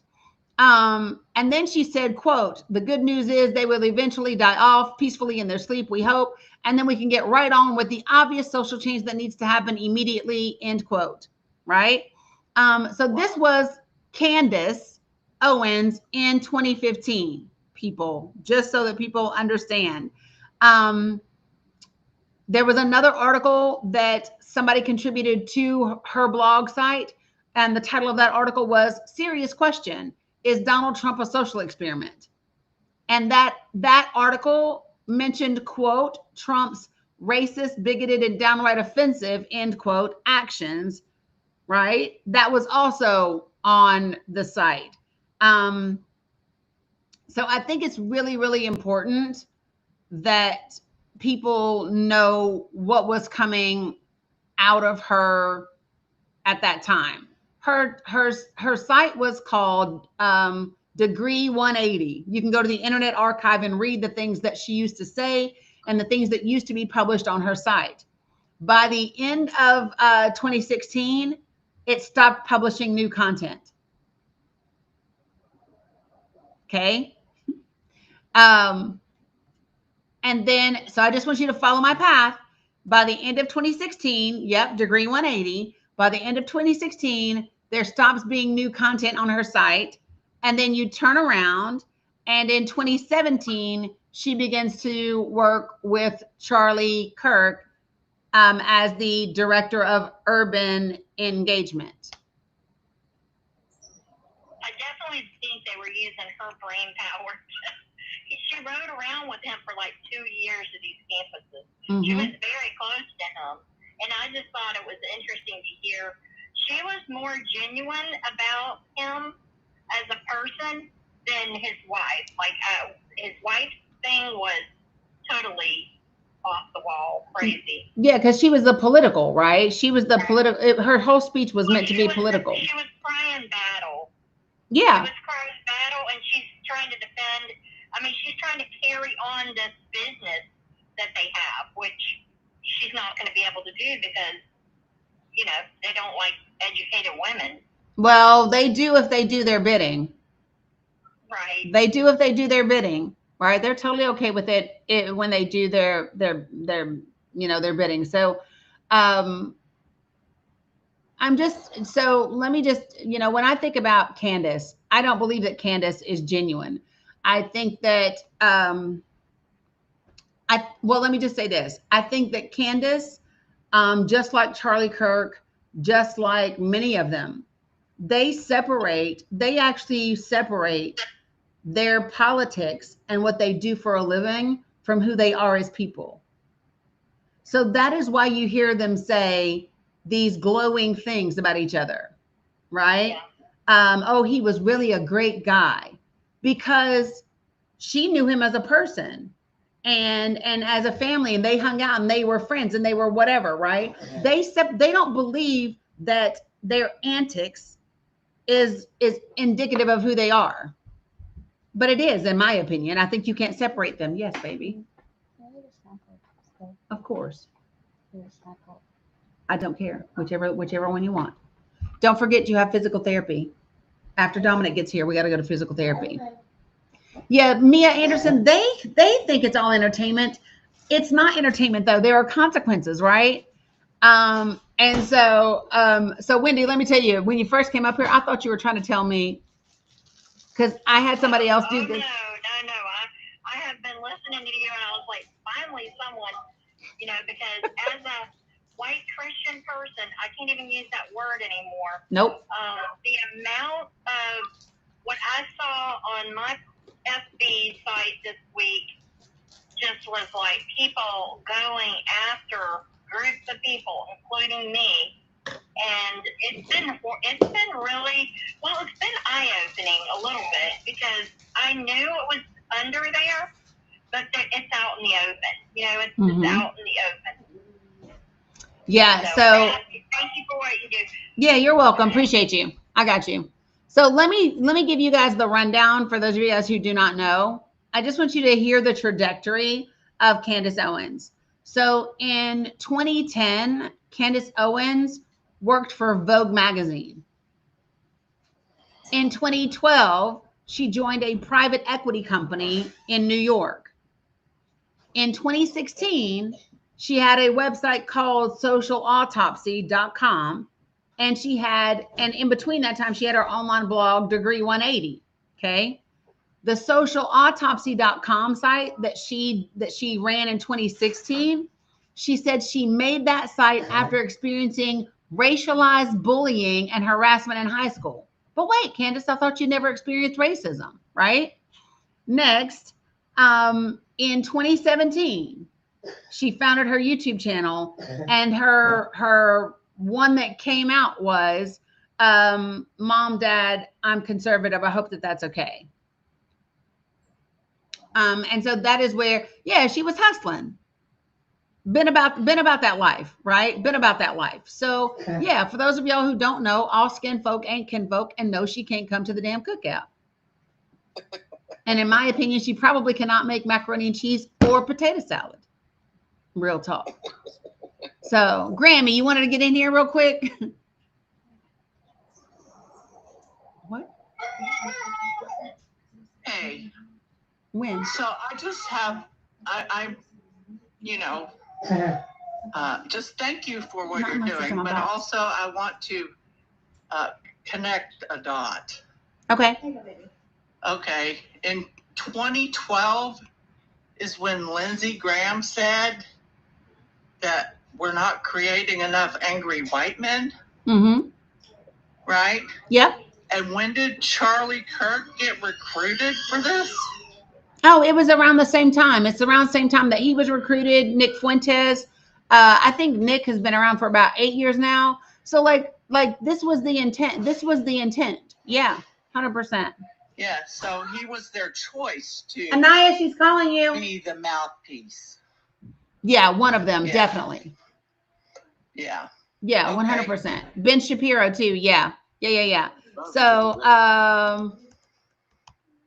let me see. What's the name? Daily Wire, right? Ain't that it? Let me see. Yeah, so the Daily Wire was founded in 2015. Okay. Mm-hmm.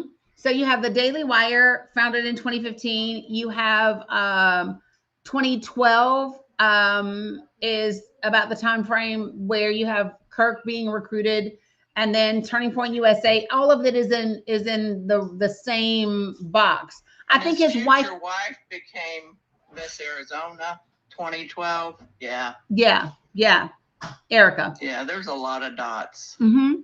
And a lot of dots. And the thing about it is, folks, is like when somebody says who's gonna carry Charlie's torch, Erica. Yeah, Erica will 100%. That's what I think. I think you're right that it was her baby to begin with. Probably. I think she was handpicked for Charlie, in my opinion, but I don't really know. No, Breitbart started in 2005, folks. Yeah, so just so everybody knows. But yeah, no, I'm with you all the way on that. There was something else that somebody said that I wanted to get answers to. Manmo, yeah. I've been baptized 4 times as a child. 4 times. So as Jeremiah said, I'm holy. Oh yeah, 100%. But my parents never stepped foot in a church. Never. Yeah.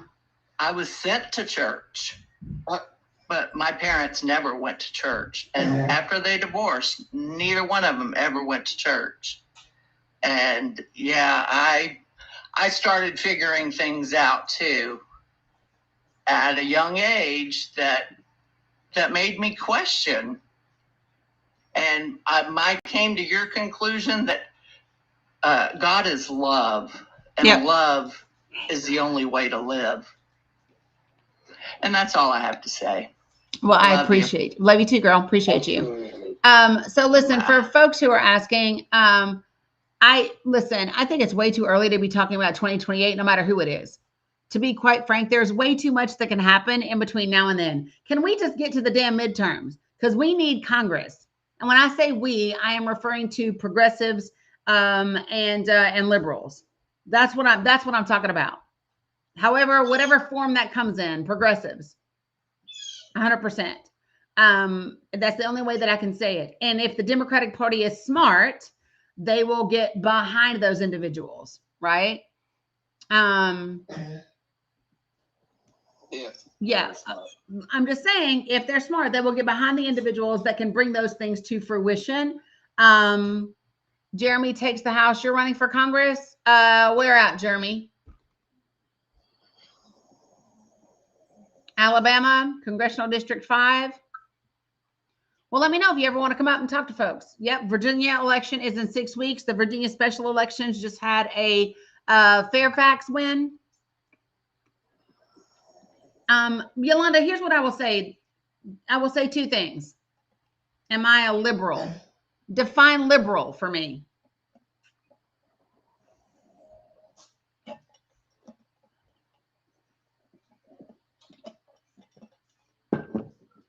Define liberal.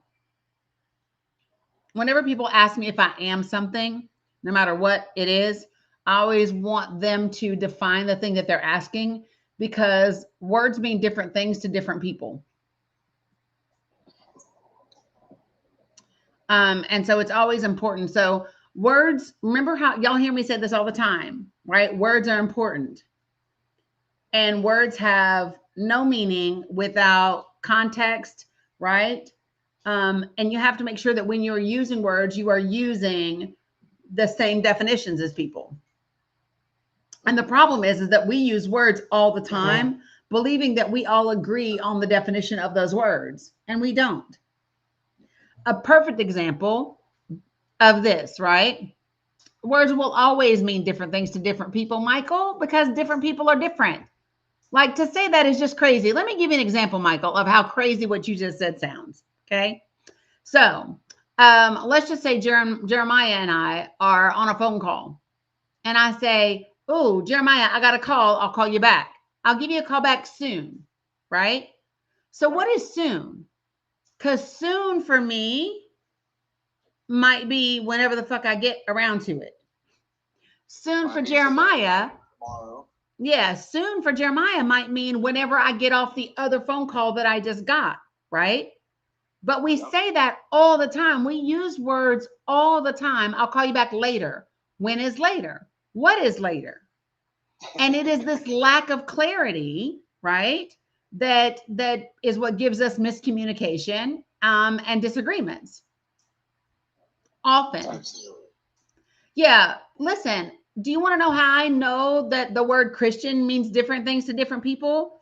Because just look at how many denominations there are. Obviously, Christianity means different things to different people, right? Period.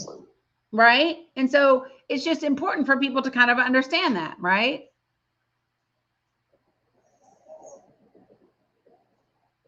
Hey, Danny, before you go, I wanted to ask you if you've heard the clip of Javier Bardem at the Emmys. No, nope, I haven't. What's I up, Rennie? right here, but I wanted to mention that he does use the word G-side and he does use the word apartheid. I wouldn't do that just because of the new TikTok guidelines. What is it, honey? What's wrong, Mila? Okay, well, hold on a second. I think she's coming back. He opened this statement. Oh, sorry. No, you're good. I guess liberal to me means like who Biden was, his foreign policy and domestic policy ideology. Well, I don't even know what you mean by his foreign policy and domestic policy ideology. Like, you would have to be more specific. You're welcome to come join the panel if you'd like to. I would say by his definition, you're definitely not. Well, my thing is that's still too broad for me to be able to answer that question. Yeah. Stan, you're more than welcome to come up. Yeah, I mean, liberal just by its definition is someone that is willing to engage with other people or listen to ideas, even those people who disagree. I don't know what you mean, Mainmo, when you say thoughts about Dean. I don't have any thoughts about Dean. Dean is just a TikTok influencer. I don't know what you mean, thoughts about Dean. Yeah, so Stan, I missed what you were saying in the comments. You had something you wanted to say? Yeah, I just realized that how many different types of Christians come from.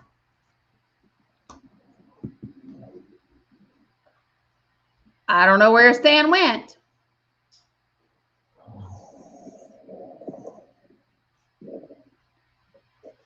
Yeah, well, so let me just say this. When I don't know what happened. He's back. I don't know, y'all.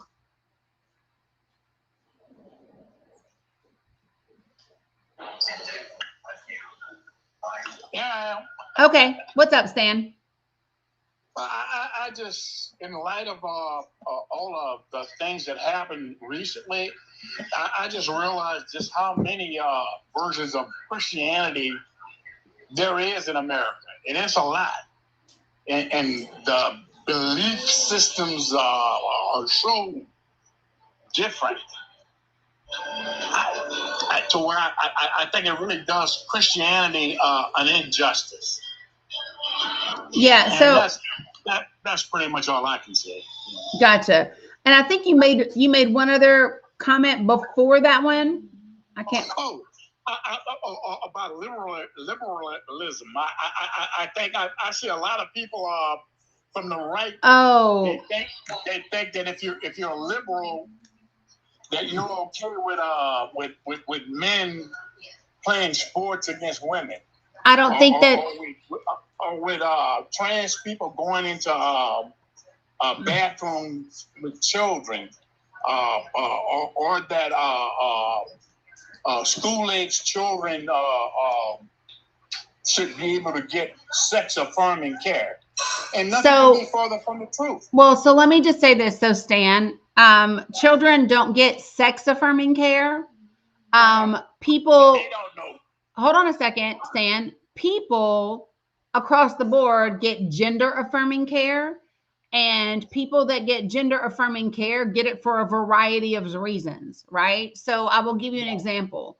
There are people who are born with an X chromosome, and they don't have an XX and they don't have an XY. They just have the first X. And so there are people that they get gender-affirming care. Now, I know he is, guys. I know he is, but he's also. So let me ask. But he's. So when you all say Stan is a friendly, let me also tell you this. So I finally found Stan's comment, and Stan's comment was, "I'm no conservative, but I don't believe that boys should be playing sports with girls, and men should not be following in girls' bathrooms." That's what Stan said. Correct, Stan? Correct. Okay. So do you realize that when you say men should not play girl sports, what do you mean by that? I actually meant that they should not be competing against women, is what I'm saying. Okay. That men, trans are which, and let me say this first. Even though I made that statement, okay, I understand that, very few children are getting gender-affirming care, that there's rarely ever men playing sports against women, and that there's nowhere I know that trans people are just allowed to go into any bathroom. So the right always brings that up. So here's what I will say. That's the case. But Stan, the thing, yes, baby. Okay, I'll tell her. So Stan, here's the thing though, is that When I took my daughter to play basketball at the YMCA when she was 7 years old, she played on a co-ed team, right? Right. And nobody had a problem with 6 and 7 year olds playing basketball together at the YMCA, did they? Right. But they were competing. Hold on. But they were competing, and they were girls and boys on the team. Yeah. Yeah. I have seen co-ed football teams, co-ed flag football teams, all of the things throughout history, right? Who cares? Nobody does. And and here's the thing. This is a like, it's just not a thing. It's not a thing. It's not a thing. It's not a thing. Now, when we want to talk about a collegiate level, so let's talk about it. So first of all, boys are not playing college girls sports. There might be trans women that are playing in girl sports. And if those trans women are playing in college level sports, that means they have met or exceeded the requirements of the NCAA to play in that sport. So I'll give you Leah Thomas as an example, who was a swimmer in Penn. So the NCAA only required you to take hormone suppressing medication for a year and a half. Leah Thomas took it for 2 years. And so to the point where when you talk about the level of testosterone that exists within natural born females or trans females, right? They're different. But trans women are required to take medication to reduce the testosterone levels in their body, to the point where many trans women have lower testosterone levels than naturally born women who are competing in those sports. So there is no advantage from a hormonal perspective. Now, for people who say, well, men are naturally stronger or men have longer legs, well, here's what I would say. Michael Phelps has the damn arm span of like the boy was born to be in a pool. In sports, people have always had physical attributes that give them an advantage. Whether somebody has longer legs, whether you're Michael Jordan and you can jump from the half court line, there's always some sort of physical advantage for people that excel in sports, right? It is not a gender-based thing. People got upset when Leah Thomas won 2 races. Well, hell, she came in 5th in a different race. She came in 3rd in another race, but nobody cared except for that one race that she won. It didn't matter that natural born women beat her in all the other races. People just wanted to take that one instance and amplify it as if this was somehow unfair to women. And here's what I would say to Republicans, conservatives, GOP people who want me to believe that you are trying to protect women by attacking trans women. You can all miss me with that bullshit, because if the Republican Party, the GOP, was actually interested in protecting women at all, right? At all, women would have access to all of the reproductive care that they need, regardless, right? Women would not be taxed on certain items that they need every single month. There would be stronger laws against GRAPE and SA. There would be we would be believing women when they say they are assaulted by men. If the GOP was actually interested in protecting women, there would be several of their colleagues that they would go ahead and indict for the crimes that they've committed against women, like Matt Gaetz and the children. Yes, baby. Right. Yes, baby. Do you need help? So this is why it's important. Yes, baby. Okay, Jeremiah, can you give me a commercial break real quick while I grab Mila? Yes. Thank you. I got it. Thank you all for being here to support Danny and all her good work to educate and inform us and help us go out into the world and share a message of hope and love and peace for all of humanity, against certain groups of humanity. If you can remember to tap the screen while you educated, that would be absolutely amazing. She's already up over 534,000 likes. It's probably 600,000 that she does today. Also, make sure you get the heartbeat up next to her name. You see a little gold or orange heart up there. Back on that, getting that heartbeat and sitting down. No, Sandy, I can't do a dance for you today. I'm in the broke down chair today. I can't get up out of it today. There will be no dances coming from me. While we're waiting for Danny to get back, I am going to share one thing about her. Oh, I think it's Titan. Hey, Bella. One thing about the Javier Bardem. Can you feed Titan? At the Emmys, and he opened up with "Here I Am Today," announcing the genocide in Gaza. He told Malcolm on the red carpet, "I am talking about the IAPS, International Association of Genocide Scholars, who studied thoroughly the genocide and has declared it is a genocide.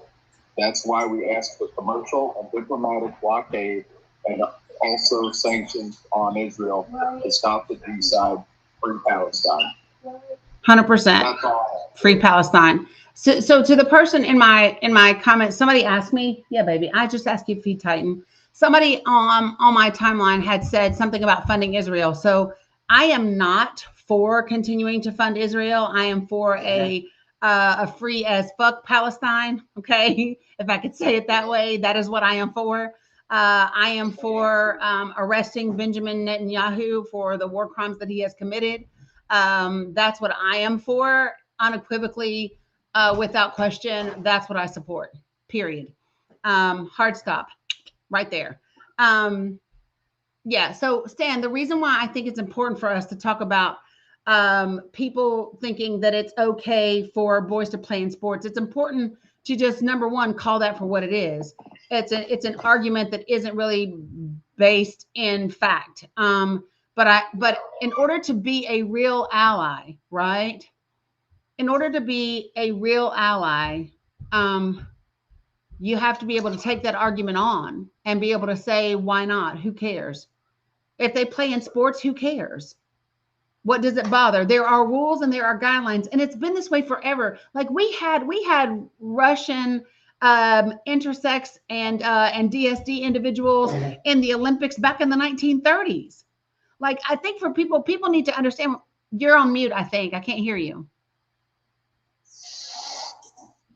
Hold on. I sent you an invitation to unmute. There we go. There you go. I told I didn't know that. This is the first time I'm hearing that. Mm-hmm. And I totally agree with what you were saying.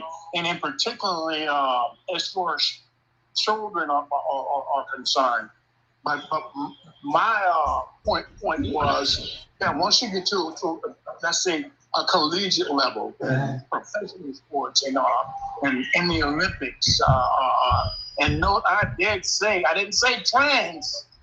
Okay, I have no problem with trans women competing against women. I did say trans men. But trans men don't play. Nope, you're getting it confused. Trans women are individuals that were born and identified and given the sex as male, and then they transition and they identify as female. That's a trans woman.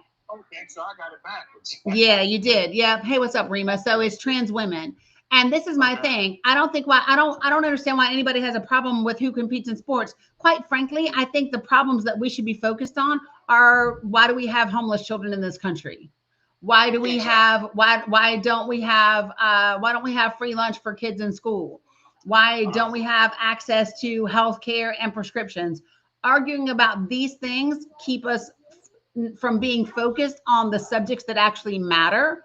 And I'm just not here for anybody's hate. So for me, I just have to call a thing a thing when people say these types of things. And I want people to understand that in the world, there are approximately as many as 6 million people that do not meet the biological or medical classification to be male or female. Okay. I don't know that people know that. It's called intersex or DSD individuals. Examples of that include Klinefelter syndrome or Turner syndrome. There's a lot of variations where people are born and they are different. And here's my thing. Let me just, because I look at nature a lot of times, right? And I think that human beings, we reflect the rest of nature just like everything else, right? And in nature, we have asexual animals. We have animals in nature that change their things. So plus right. So, I mean, it's crazy to think that human beings would not be the same, right? Yes, baby. Do you need help? You what? Something got on your pants? It's that thing? Okay. Bring it to me and I'll help you. So I just think that people, huh? Yes, I can help you. Girl. Jill Gray, you have Klinefelter? There you go. Yeah, there are many different genders, 100%. Listen, this idea, we have a lot of social constructs, people. And people don't like, let me tell you what, hold on. Nope, you got to stand right there, girl, because I got cameras over here. Let me help you. Listen, I can't have the baby coming over here needing help on camera. Okay. Oh, you got them on. Oh, you need help? Do you need help putting this on? Girl, here, you are doing the most. There you go. Okay. Now you got it. Okay. So listen, let me just say this, folks. I'm not arguing with people about what trans people can do or can't do until. Okay, I will. Until people can talk to me about real issues that matter. What I want to know is, how is that impacting you? If you don't have a child that's been shut out of a game or lost to a trans individual, I ain't having that conversation with you, because it ain't that many of them. And the people who are competing, generally speaking, don't care, to be quite frank. The people that are making it a big deal are parents, not the students that are participating. Yeah, it is the new lavender scare. And if you all do not know what the lavender scare is, if you do not know that our United States government actually put together, and it was bipartisan, by the way, we had Democrats and Republicans forming a committee to identify people that were lesbian and gay within government, and kicking them out of their jobs. What just happened? I saw it. Oh, over here. I don't know what that was, but we're gonna not do that. I don't know what that was, but that's not happening, ma'am. So no, but it's what they did. And so here's my thing. Anytime give me a second, please. When we say things like, I'm not a conservative, but I don't whatever, you might want to ask yourself, is the thing that you're about to say productive? Is it infringing upon anybody else's rights? Is it causing harm and perpetuating fear? Because I'm going to tell you, there was a time when they didn't want black people playing sports with white people. They believed that black people had an advantage, right? Okay, so the same arguments that I hear being made against LGBTQ plus people are very similar arguments that I heard made around black people, period. And so what we have to understand is that all of this is just nonsense, and it keeps us from being focused on what we need to. Not always, Stacey, because listen, I know some black folk that can't dribble a damn ball to save their life, can't catch, can't sing, can't dance. I know all kind of them. Yeah. So I actually have nothing against the LGBTQ community, nothing at all. That was just one of those things that always came up, especially a couple of years ago, and that kind of stuck in my mind, is how so many people, believe one thing, and then so many people believe something else. And thank you for clarifying that for me, because once again, you know how to enlighten people, and I appreciate it. Well, you are very welcome. Listen, that is what, yeah, baby.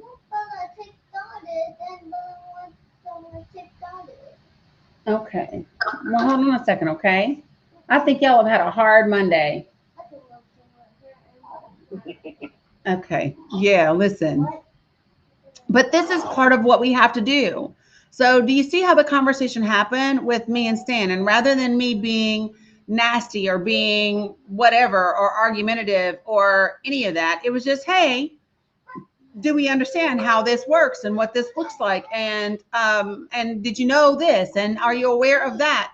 The more information that we can give each other that is accurate, that is rooted in fact, right? Where people can confirm things, right?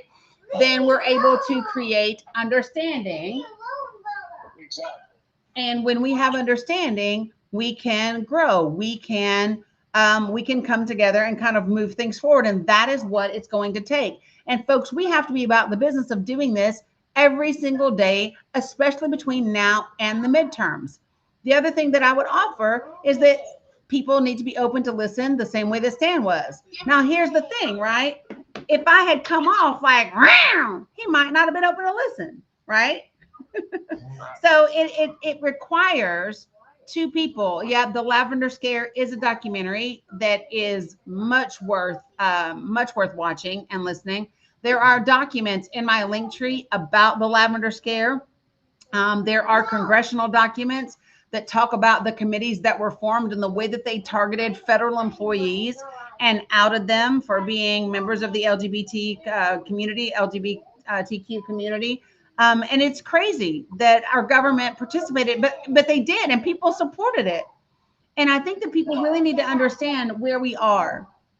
If your argument is about something that isn't going to, if you're mad, if you want to talk about an issue that doesn't address how we fix healthcare in this country, how we support and pay for public education and hire great teachers in this country, how we develop and maintain affordable housing for everyone in this country, and how to obtain economic security for everyone and economic mobility, where there are avenues to access it for everyone, then I don't want to talk about it because we're talking about something else that doesn't matter. Right?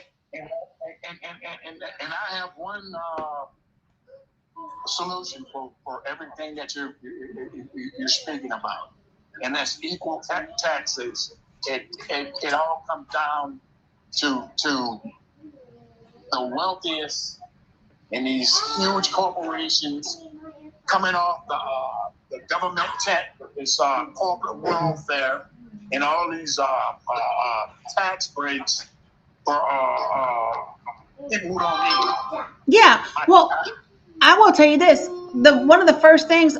So, Stan, are you aware that we have a Social Security cap? By cap, what do you mean? So, did you know that the cap? You can look it up. It's right around $176,000. And what that means is, yeah. So once someone pays into $175,000 or $176,000 into Social Security, they stop paying. They don't pay anymore. So if they just kept that at the 8%, right, that people are taxed, regardless, and there was no cap, right? And there was no cap, then, right, the cap is the problem, Merlot, right? It's per year. It's $176,000 per year, right? So imagine if they just said there's no cap and you just keep paying the 8%. I'm not even asking you to like make the tax higher for rich people. I'm just saying, what if you just kept that 8% tax no matter how much someone has paid into Social Security? Nobody would be having a conversation about, oh, we're going to run out of money for Social Security. No, we're not. And we shouldn't, right? And so these are things that we can absolutely do, that we need to do. Yeah.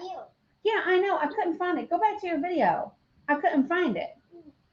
See if you can find it for me. But Danny, it's certainly been a pleasure talking to you too, Stan. I look forward to seeing you again, but I had to check out on you guys. All right. Have a good one, Stan. Right. Yes, baby. All right. So listen, folks, this is what I've got to do. So listen, here's me. Okay. So listen, we should come up with some graphics. Are y'all ready? We should come up with some graphics where we're taking off a cap and it just says remove the cap. And then we need yard signs and social media flyers and all of that. And we should have them all labeled the same, right? And we can make memes and billboards and all of that. Just remove the cap. And then what we should do is look at areas where throughout whatever it is, whatever kind of fun, wherever we have caps at that benefit the rich, remove the cap. And when I say rich, I mean the super damn like zentillion millionaire, billionaire people, like that kind of shit.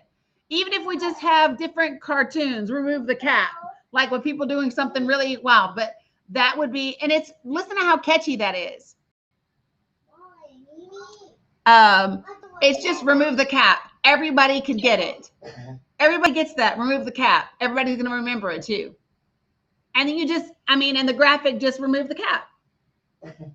And so that, yep, like that. Remove the cap. It's simple. It's catchy. It's whatever. So I will work on some graphics.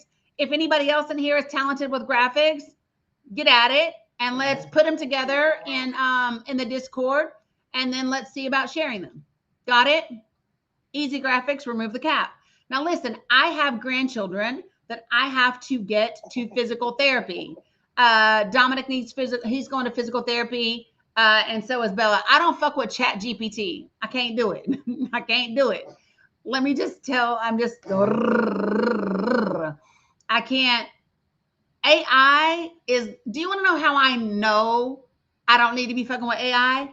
Because they keep trying to give me that shit for free. I got to pay for Adobe Acrobat, everything. I got to pay to put Microsoft on my Mac, but they trying the hell out of trying to get me to take some AI for free. You hear me? Anytime they keep trying to push, listen, they want me to have AI in my Canva, AI on my phone, AI on my TV, AI on, listen, try the AI, try AI for Zoom. If you don't leave me alone, thanks, Eric. So listen, right, you want me to pay for my news articles, but you want to give me AI for free. Nope. That just tells me I don't need it. I can't fuck with AI. It's not for me. So anyway, all right. Yes, Mila, I'm going to get this baby. I'm taking these kiddos to physical therapy. I will see you all maybe later tonight if I get a wild hair, maybe not, but definitely tomorrow morning.